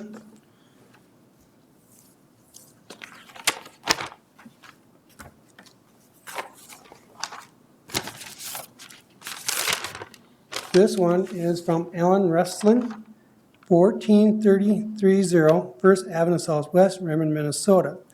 Attention Canandaigua County Commissioners. To my county commissioners, this letter is written to oppose the proposed tax abatement for the Sweet Living Low-Income Housing Project.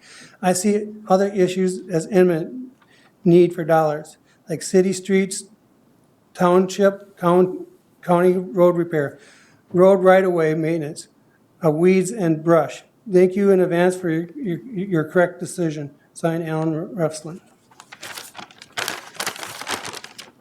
Mr. Chair, those are the three letters I received. I don't know if there's any other public comments. Ryan Bell's one of them. I will ask one more time. Oh, here comes someone, maybe. Yes.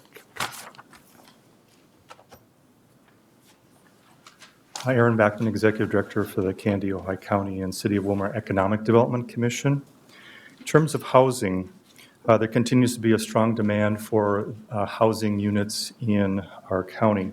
I just received this report yesterday from the West Central Association of Realtors. We are now down to 81 days of homes on the market. 81. That's the lowest in 13 years. In other words, there's a high demand for units, and they're not on the market very long. Two, if you look at rental units, our vacancy rate is 2%.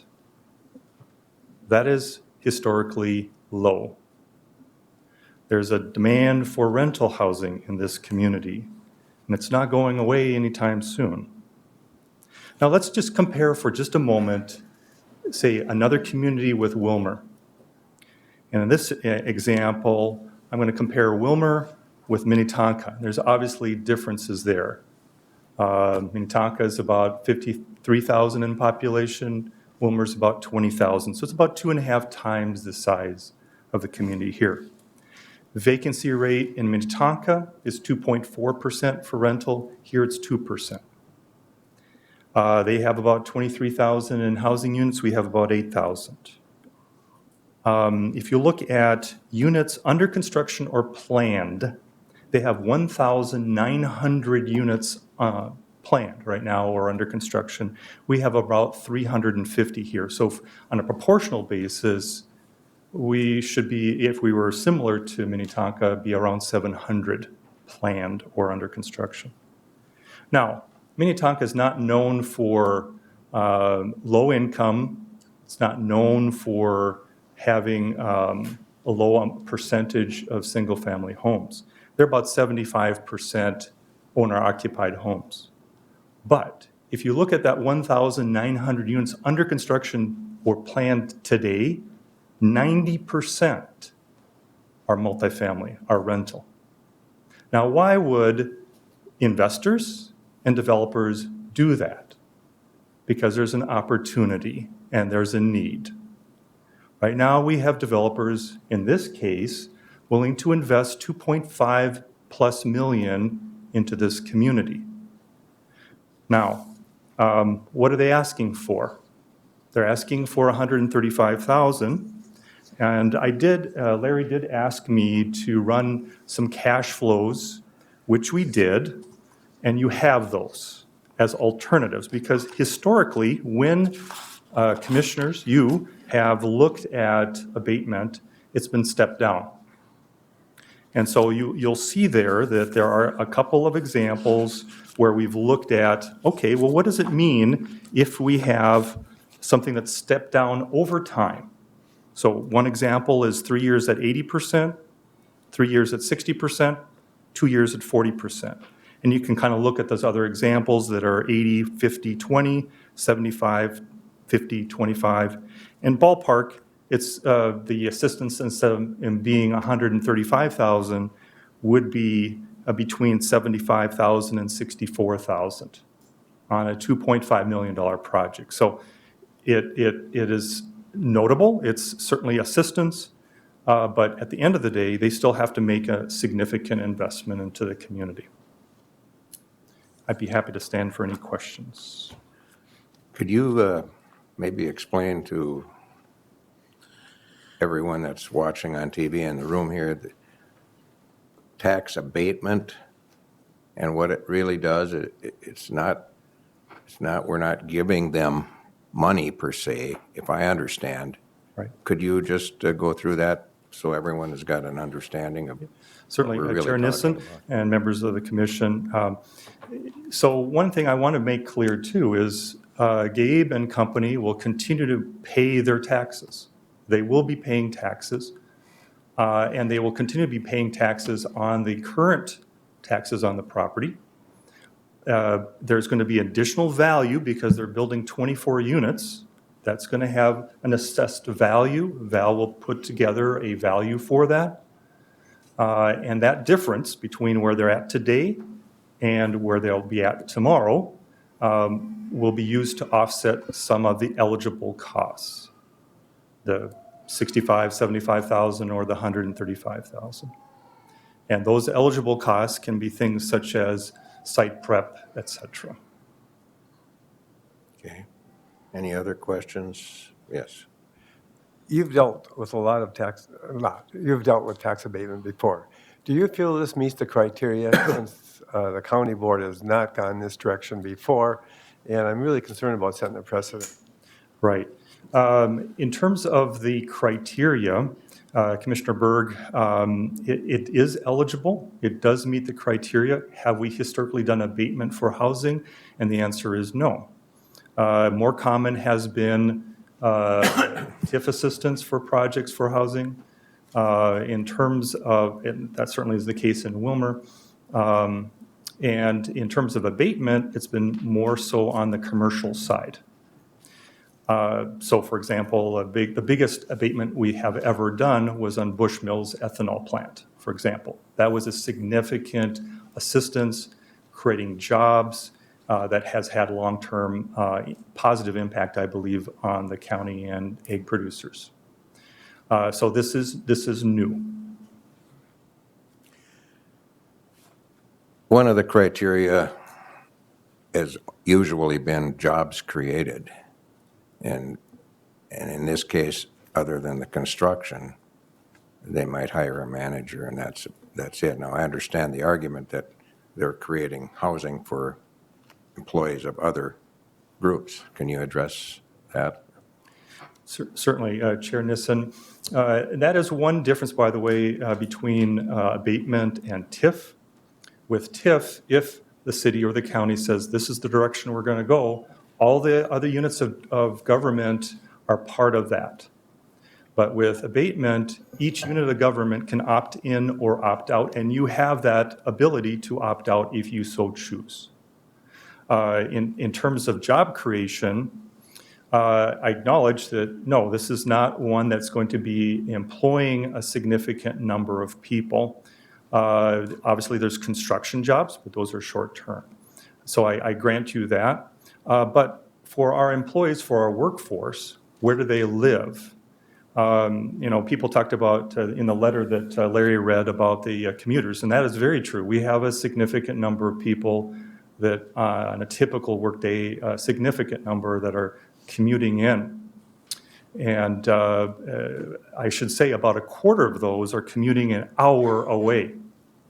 That's an opportunity for some of those people to live here if there is housing. Right now, we have 17 housing units, single-family housing units, that are under construction or planned in Willmar. So we're about halfway through the year. That's a typical number. But if you look at the housing units, the multifamily that are being planned right now or under construction, that would represent about a quarter of the investment. Now, again, going back to the example with Minnetonka, historically, they've been mostly single-family units there, but 90% of what's going in today is multifamily in that community, and here, it's about 3/4. Yes, go ahead. A couple of more questions, follow-up. I'll just, you try answering them the best you can. Often with abatement, you have goals, and the person who gets the abatements, what would be some of the goals, and how do you measure those? And my other question is, you mentioned TIFs and stuff. Typically, isn't that how a lot of this would be handled, as to a TIF, tax increment financing? And would this be an option, right, instead of tax abatement at this point in time? Right.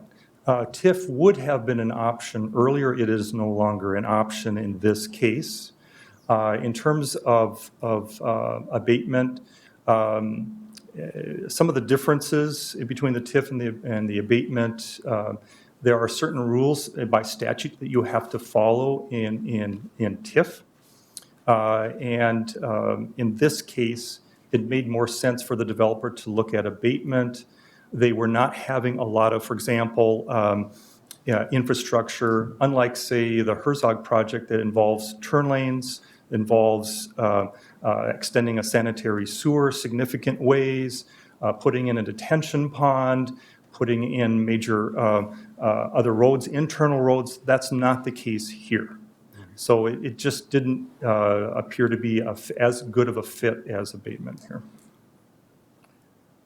All right. Any other questions for Aaron or anyone else? Yes. One more thing. Sure.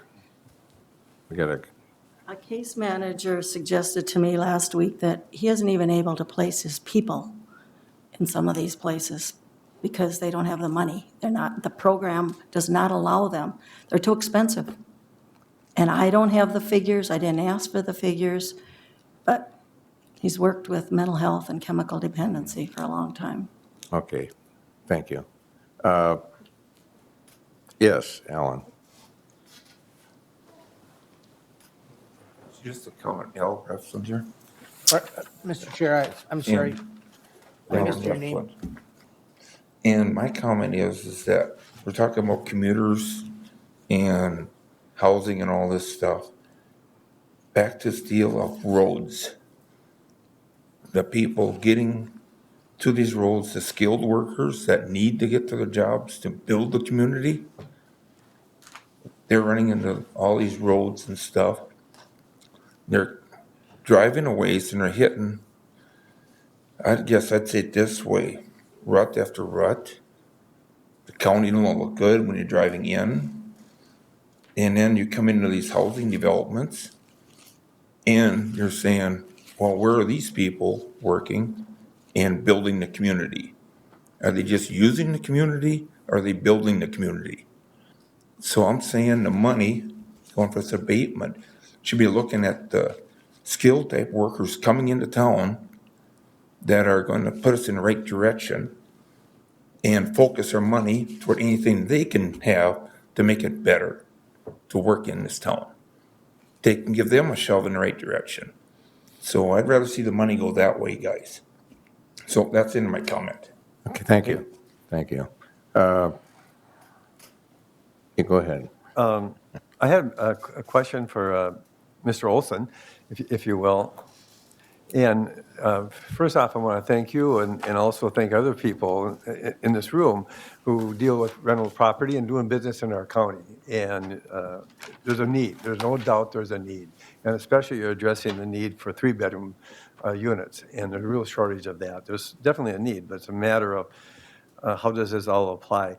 There's some reference to this being called low-income housing, and yet I heard you talk about this is a fair market price housing. Can you comment on those two?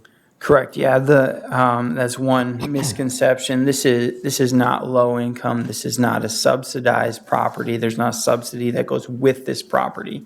This is a market rate housing where, the rents are what they are and people pay their own rents. So that was a miscommunication somewhere, but this is not low income housing. Okay. Yes. Thanks for being here. And I just want to commend you on one thing, your success in your business. Congratulations. Thank you. Not everybody makes it. Good for you. And I'm sure it took a lot of hard work. I completely understand that, being in business for 30 years. And I do agree that you have the right to come here and ask for an abatement by all means.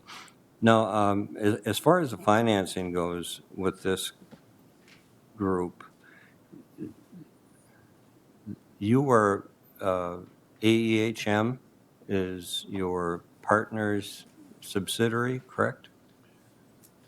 I don't think it's quite right. Every complex you buy in their own LLC. It's what banks require. So what you do is for us, when you buy a complex, it has to be its own deal. So you have the complex, the LLC name, but then you have the business that kind of everybody knows. So the banks require the personal LLC, and then you have a do business as, a DBA, which would be Sweet Living. Okay. And you're selling the investments. Now, SEH is working, and currently there's 15 investors who have contributed $1.75 million into the project, or are looking forward to, or are invested in this project on housing. Those investors can come from anywhere. The money or the income or the money that they're going to give to this development project is already being tax exempt. In other words, once they donate into this type of a housing project, rather than paying income tax or whatever on their revenue they've made, however, they are going to be exempt if they put it into this type of housing. So already the taxpayer in general, just philosophically here, stay with me, philosophically is already supporting housing, low-income housing. And this isn't the only project. There's many others. I'm sure you've had other investors invest in it too. But I question why the taxpayers of Wilmer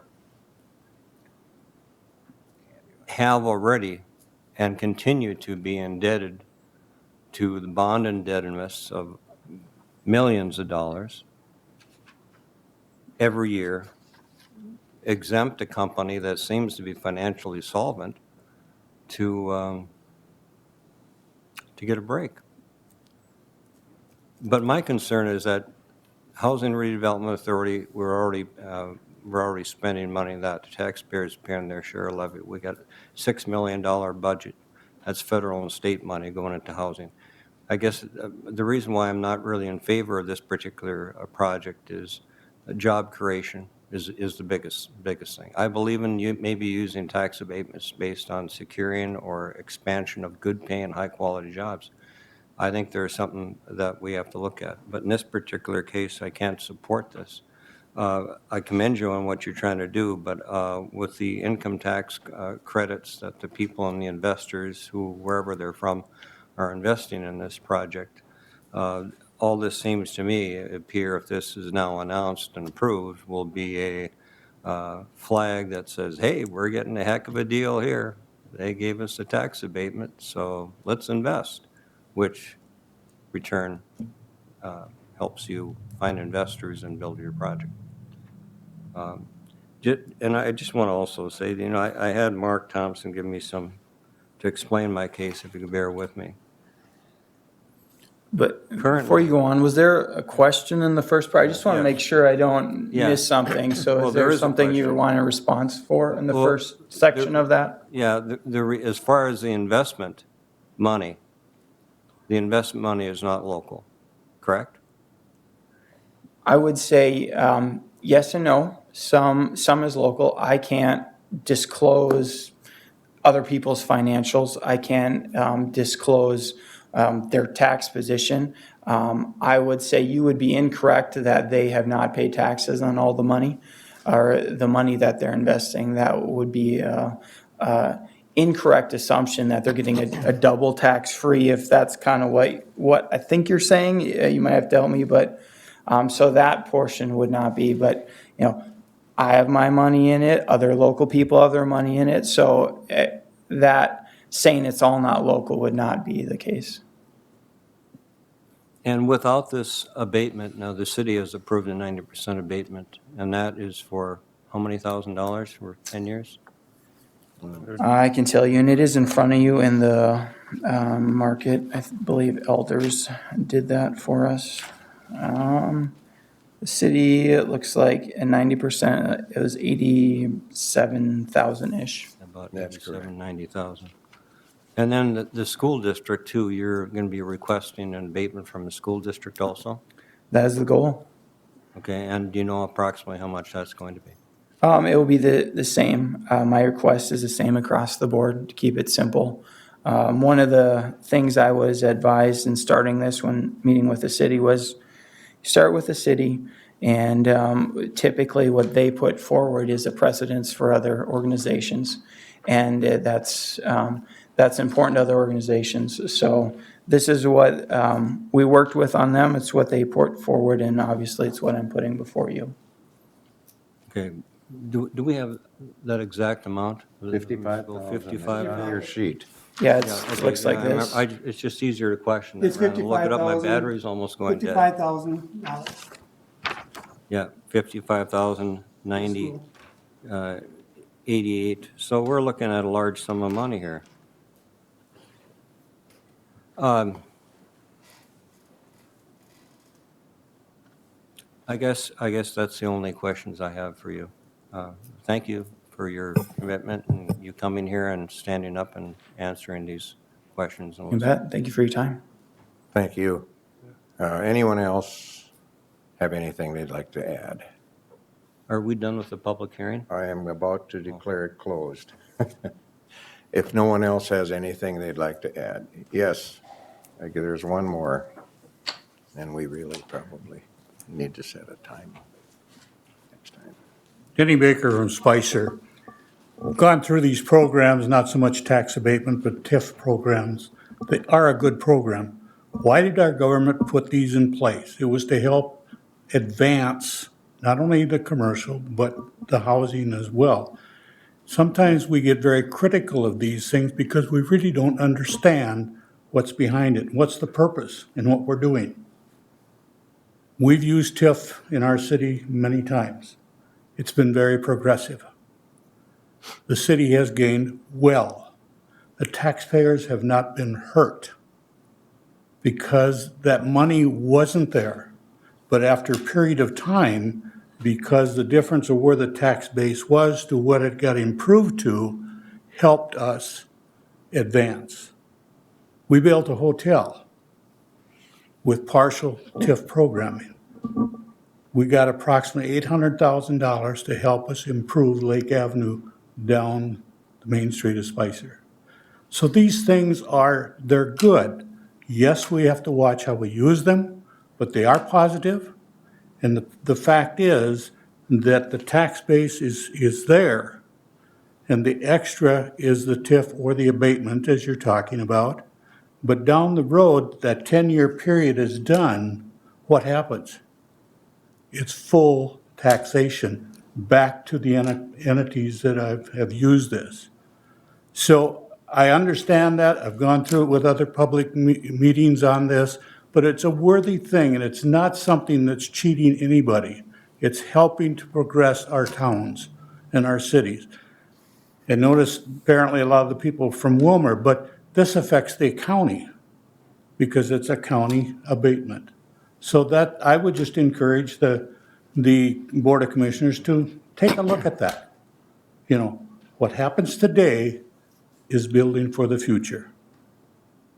And I think we can't just limit it for today, but there's many tomorrows that come.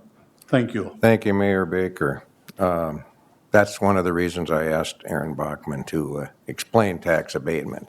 They are going to continue to pay the taxes they have always been paying on that property, and the improvement will be abated until, in 10 years, we'll have a very much larger tax out of those.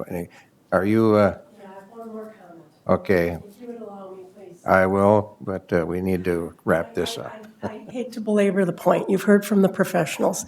They're going to tell you that this is good for the community, and I'm not doubting it is. Housing is good.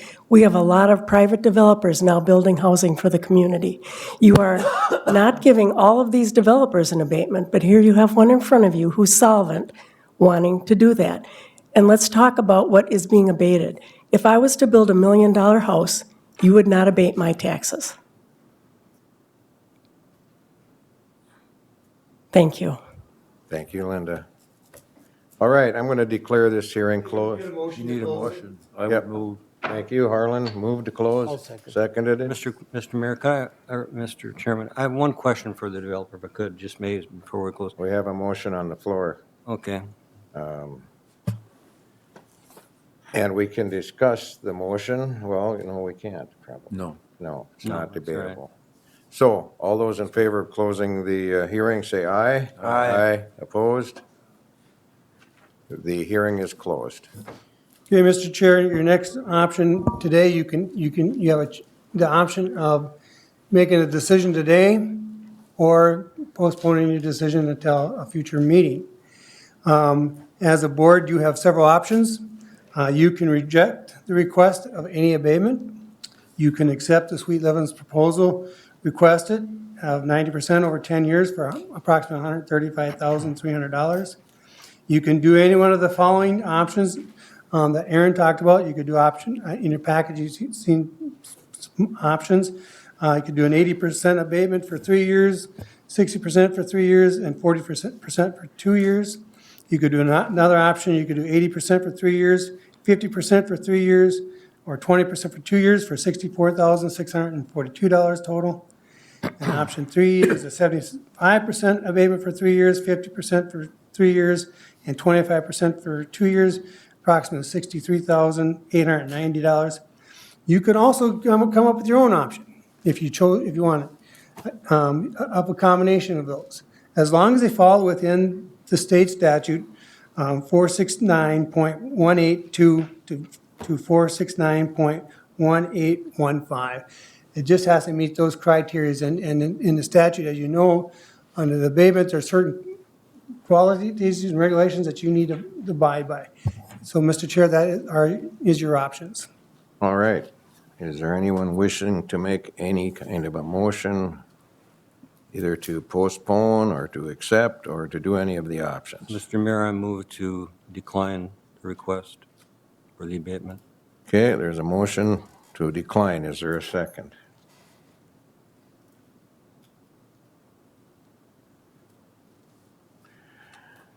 I'll second. Pardon me? I'll second. You're seconding. Okay, the motion has been made and seconded. Now the debate. Any comments, questions? I have a question, Mr. Chair. It's a clarifying thing. I think I know the answer. This request is for new construction only, correct? Not the rehab of the old? Right. That is correct. That is correct. Yes, Mr. Berg. Well, I think this is one of the top, most difficult decisions so far this year for me. And unfortunately for Mr. Olson, there's really the need here, but you're the first one to come forward to look for an abatement, for this kind of abatement. And I'm really concerned about, it does meet the criteria, I'm told, but I'm struggling with that. And it also sets a precedent.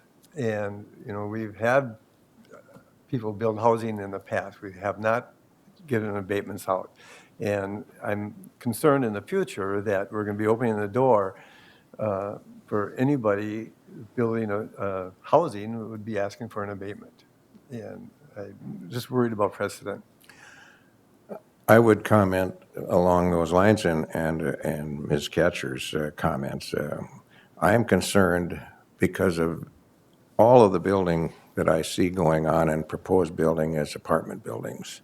I'm concerned that we're going to lose some of the housing that's currently being rented to those new buildings and create a blight in the rest of the community. So I understand the tax abatement, it would help. We have a housing shortage, but there are other options. Anyone else want to say anything? Mr. Chair, my concern with this is how do you measure it? Yeah. I think that's, you know, there's multiple other questions that have been raised in comments. Some are pertinent to the abatement, some are stretches at that point. But I think in long term, when we look at abatements, and I have for 25 years, the most challenging has been, and the most rigorous questions have been, how do we measure jobs created, economic development, those types of things. And I struggle, Mr. Olson and Mr. Kleindl, I struggle very much with the measuring of the success. I have no question, Mr. Backman, as far as the need, none whatsoever. But I ponder, and I'm going to fall on the challenge to be able to measure. With the other agreements, whether it's Midwest or whatever, Bushmills, we have a clearly defined set of measurable goals and objectives that have to be, I don't see it reasonably possible with this. That is my opinion. Okay. Anyone else? I think we, go ahead. Just for a minute, you know, this is always difficult because you're doing without, but then you're doing without both ways, not having the housing or doing it without future needs of the community based on the income or the revenue, potential revenue that's been granted on the abatement. And to weigh in those benefits, I particularly have an issue with this for many reasons. And because what it comes down to is, you know, can we afford it? Can we, the taxpayers of the community, afford to do without the lost revenue? And it has not been demonstrated to me, at least it hasn't been told, that if we wouldn't grant the abatement, that the project would not be built. And it's like I mentioned at the last previous meeting, all you'd have to do is build 2 units less. That's it. But it's also about what we can afford in the county. And I had Mark Thompson print this out here the other day for me. I was curious, looking at the current debt of our county overall. $250,158,640.96. Wilmer, $125,448,551. Atwater, $3 million. So, there's bills to be paid by the taxpayers already.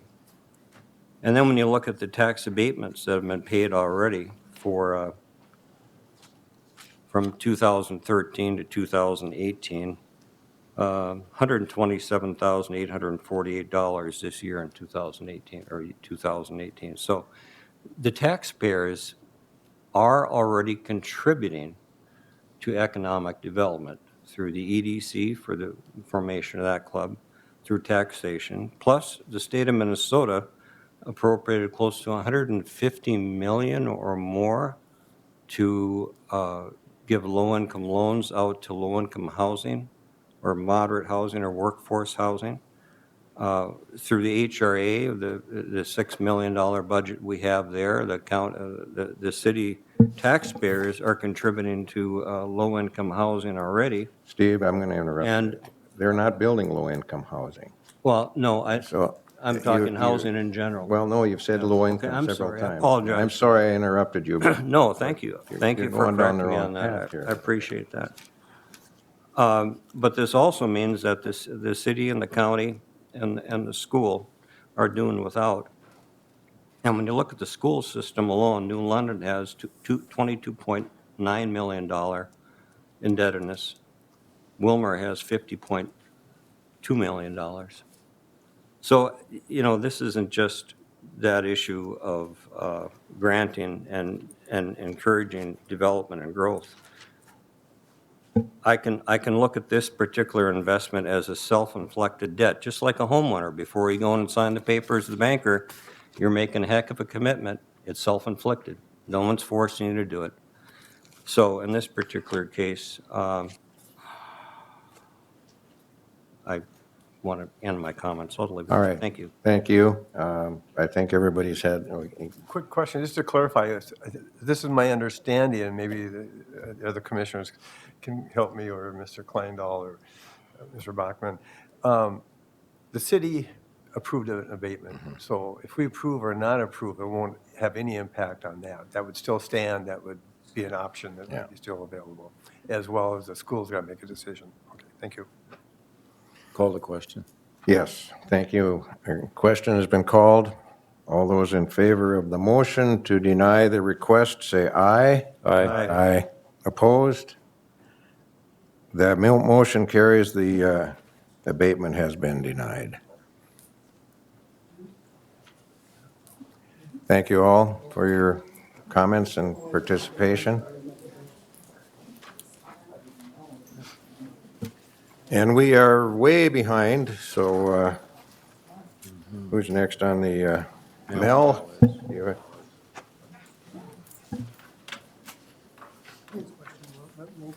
Go ahead, Chair. Mine is relatively quick. We opened bids for the Diamond Lake Trail project. It's project 34-090-003. And we let it in July, and we had one bidder. And so my recommendation, and I think we would need to do this by motion, is to reject the bids. And our intent would be to let bids again this winter. And so in a note to the administrator, I was able to work with the federal aid staff in St. Paul. We're not going to lose our money, which is pretty common to do if you don't award a bid in the fiscal year. But we've got to prove that we are making progress on the project. So we would intend to re-let it again this winter and have it ready early spring for the public's use. So really no difference for the public because we wouldn't get it done until late October anyway. And so our intent would be to get it done early in the spring. So our right. recommendation is to reject. Motion? Move to reject. I'll second. Moved and reject to reject the bids on SP 034-090-003. All those in favor of the motion say aye. Aye. Opposed? That's carried. Next, Gary Gear. Thank you, Mr. Chairman. I have one application to bring before you this morning from the Technical Evaluation Panel for wetland banking credits. It's a parcel on Jesse Lake on Indian Beach Road. There's approximately a 2,600 square foot wetland on that property that they're going to propose. They had several different options. The option that was approved by the TEP panel was option 3, providing for filling of 14% of the wetland and then building a little closer to the road and a little smaller building, but that seemed to still work for the property owner. And so I would be looking for ultimately a motion today recommending approval of option 3, the TEP panel's recommendation to you. Commissioner Emdick, Mr. Chair, I would move to accept that recommendation. is there a second? I'll second that. Seconded by Commissioner Amon. Now, this, John Tajas, is, he's abating a wetland on his own property, is that, am I understanding that correctly? Filling a small portion of it, yes. Yeah, Yes, okay. that is correct. All right. And then buying wetland banking credits Yes. to accommodate that, and that's why it's before you this morning, because of the All right. timing. Mr. Chair, Yes. question, Mr. Gear, is it possible, in looking at the diagram, and I've seen the property, I spent a couple hours there on Sunday, is it possible to do any filling on the side rather than constructing a boardwalk and that type of thing over it? You know, you have to walk on the neighbor's property on both sides, But literally. I believe, You got a map there? yeah, I do have a map up, if Mr. Kleinel will get it, I believe. He can walk around the northeast side, approximately 8 feet of width. And I'm not saying it's not low, but it technically would not be in wetland. So boardwalk was just his, I believe, his consideration or idea to have direct or straight access across it. I mean, on Sunday, I could walk there on the wetland because it wasn't wet, you know, on the sides there. But if you're gonna, if it's been high at the water, I just, you know, my preference would be to fill it all. It's the last one. If you got gentlemen who looked at it, it's the last one on the entire Indian Beach. And the vast majority have filled prior to and with permit and so on and so forth. But I understand, Mr. Gear, the rules that we follow, that we have to follow today. I understand that very clearly. I'd like to see it, I'd like to see some more accessibility there, but I do, Mr. Gear, know that you informed me that I was going to suggest that we postpone and consider again, but it's already been extended, so we've got to make a decision today.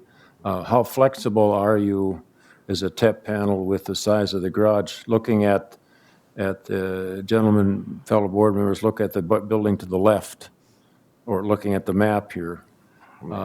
That's a huge facility at that point, and everything to the south has all been filled. So how much flexibility have you got, Gary? I believe when I relooked at option 3 here is what I have up. I'm guessing Okay. that's the option that you're looking Yeah, at. that's on the your- one, that's the one yours we've as got in the Dropbox. The original request, I do not believe there'd be any ability to go closer to, because that's figuring for a 28-foot driveway right now in length. And as you can see, that's a little closer to the road than that neighboring structure.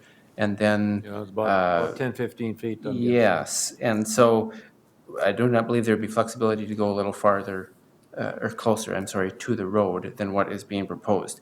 So, you know, the option 3 provides for a 14% wetland impact. Maybe, you know, I don't know if there would be a suggested increase in the wetland, that 14%, that would allow for, you know, a slightly larger structure and a little bit more wetland filling, if that's the. Well, Mr. Gear, what my suggestion would be is that I don't want to see it closer to the road either. Correct. But I would, without any impact negatively on the environmental, none impact, if there was an extra 10% or 15%, I'm just picking a number there, Mr. Gear, but if there was any impact, in fact, there's a tiger lily that's growing that is not a wetland plant, that is growing very vigorously right about that line there that, before the boardwalk. There's also some Canadian thistles that are not part of a wetland that are growing there.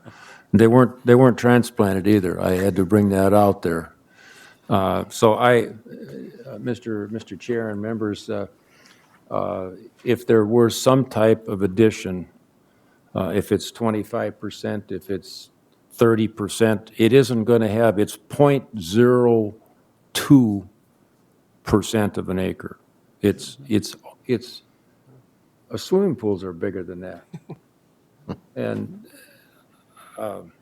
if I owned the property, I'd be vigorously trying to look at it. And I think if any one of you owned the property, we're looking at the same thing. But I understand the rules and regulations. So if it's possible, Mr. Gear, to have some modification, I would suggest that.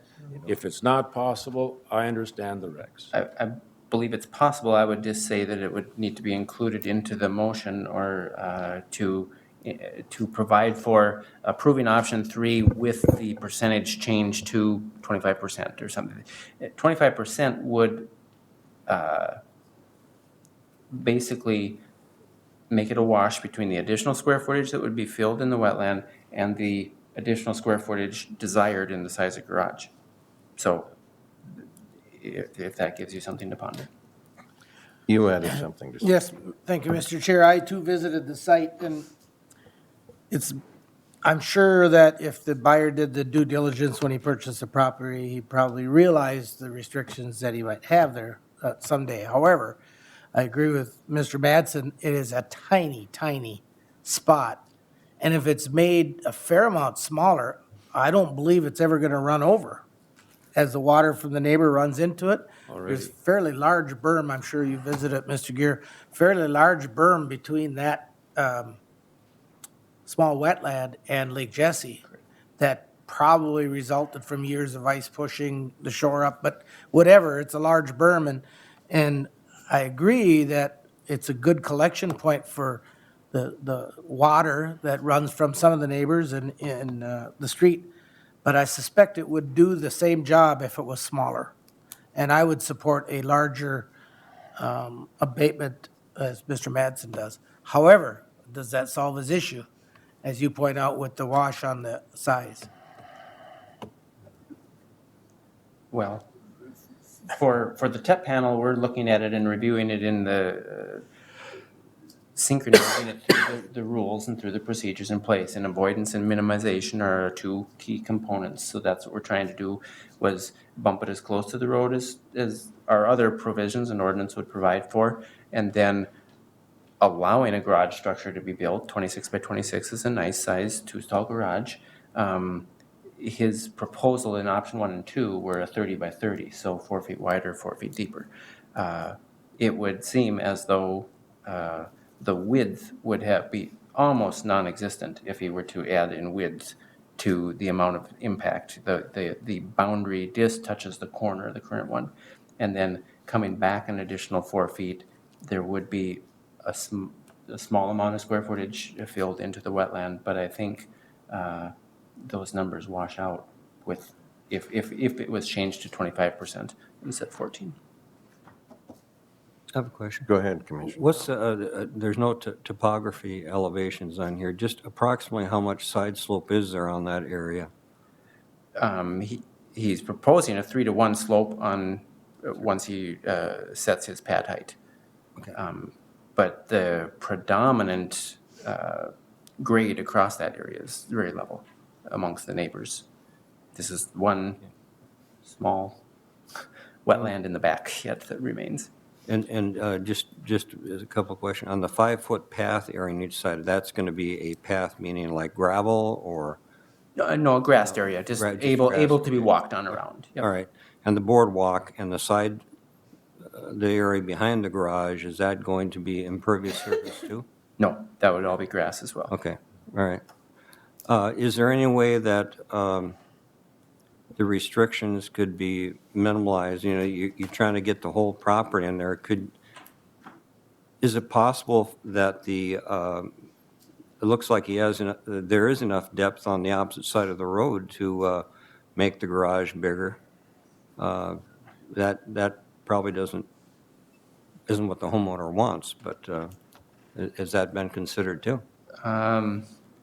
Truthfully, I'm not sure why their structures and driveway are outlined on the lakeside. It's just a separate standalone parcel, so. Okay. Ownership could even change. These parcels are not contiguous. Okay. Mr. Chair? Yes. I will move to amend the motion by replacing the 14% with 30%. Okay, is there a second? I'll second. Did we have the motion to start with? We did. No, we did not, so you We had a can, motion to start with. Yeah. And I seconded, I will accept the amended. all I right. believe I seconded it, right, Mr. Thompson? You made I made the the original, motion. okay. You made I'll the accept motion. that as a friendly amendment. Okay. Who seconded it? Motion, and Roger, did you, you No, made? he made Well, I the guess, amendment. Mr. Chair, you can do it. You have the choice to do it either way. If you want to accept it as amendment, we vote on the amendment. If you want to accept with the maker and the second, either way would be very appropriate, but you make the call, so we don't get confused. Well, I think you guys worked it out. Okay. I think Then, I just wanted to be clear, so I appreciate that.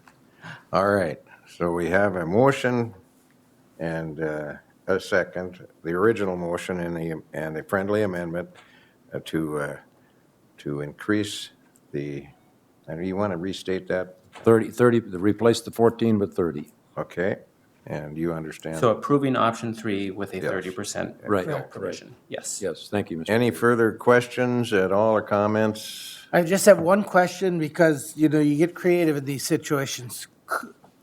Would it have been allowed for him to drill a hole into the wetland and put a pier in there to support the backside like they do in New Orleans and places? We don't let- A structure, yeah. They're regretting they built where they did in New Orleans right now, but, I don't know. All right. It's a comment. All right, I'm going to call the question here. All those in favor of the motion, say aye. Aye. Opposed? That is carried. Thank you very much. And finally, If they let you drill it. Good afternoon. good afternoon. Finally made it.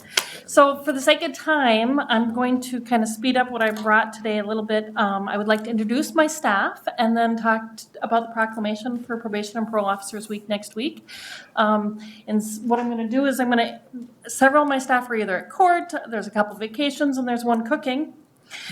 So Keep those, yeah. And yeah, so I will list off my staff, and if you could stand if you're here, I would appreciate it. So we will start with Lilbin Clark, John Petrone, Matt Thompson, April Jones, Jason Denton, Kurt Roback, Angie Hansen, Carl Klaphocky, Crystal Roloffs, Lynn Gatewood, Lynn Ryder, Nancy Niokis, Allison Deal, Jay Vogley, Mary Jo DiCatalino. Hopefully I said everything right. I also have Marie Fett, Perla Revere, Nina Steenson, Crystal Seringa, Don Platson, Brian Nelson, Brett Roloffs, Darren Offenson, John Bendixson, Chad Kluver, Sean Feldman, and Tyler Bredson. So, and nobody stood. Welcome all of you. They did, they sat back down, okay. It was like that little game where you hit them on the head. You popping up and down? I lost count. How many was that? So, right, they're behind me, so I couldn't tell. Thank So you. next week is Parole and Probation Officer Supervision Week, July 21st through 27th. We have some things planned in our office, but wanted to kick things off today a little early because of the board meeting. And if I could read the proclamation? Yes. So, whereas probation and parole officers and community corrections professionals are essential parts of the justice and public safety systems. Whereas probation and parole officers and community corrections professionals uphold the law with dignity while recognizing the right of the public to be safeguarded from criminal activity. Whereas probation and parole officers and community corrections professionals are responsible for supervising adult and juvenile offenders in the community. Whereas probation and parole officers and community corrections professionals are trained professionals who provide services and referrals for offenders. Whereas probation and parole officers and community corrections professionals work in partnership with community agencies and groups.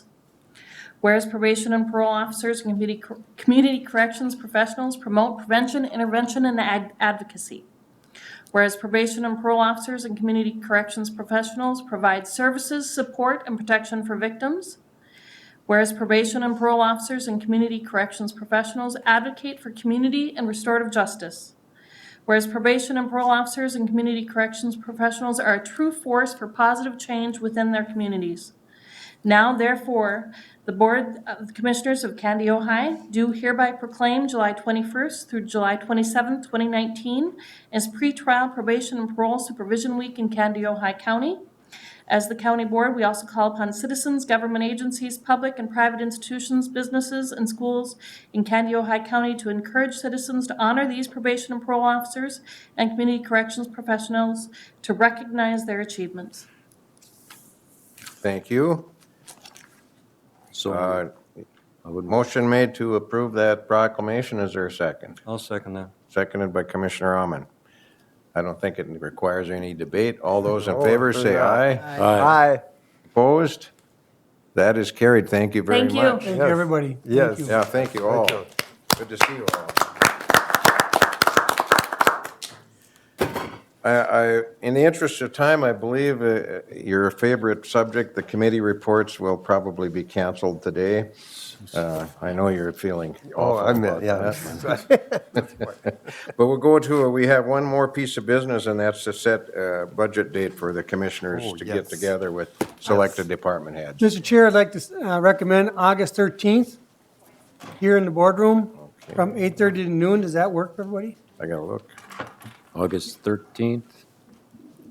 Oh. Is that the fair? No. Oh, No, Well- remember? that's before, yeah. Yeah, that works for me. I don't know how about, Tuesday, August 13th? August 13th, yep. from what time to what time? 8:30 to noon. That'll work. We'll have selected department heads and stuff here. Budget review. All right, does that work for everybody? Yep. Yeah. I don't think we need to make that a motion, do we? No, we don't. I'll just send out a public notice to media friends. All right, so I believe that should take care of our business for today. I hereby declare the meeting adjourned.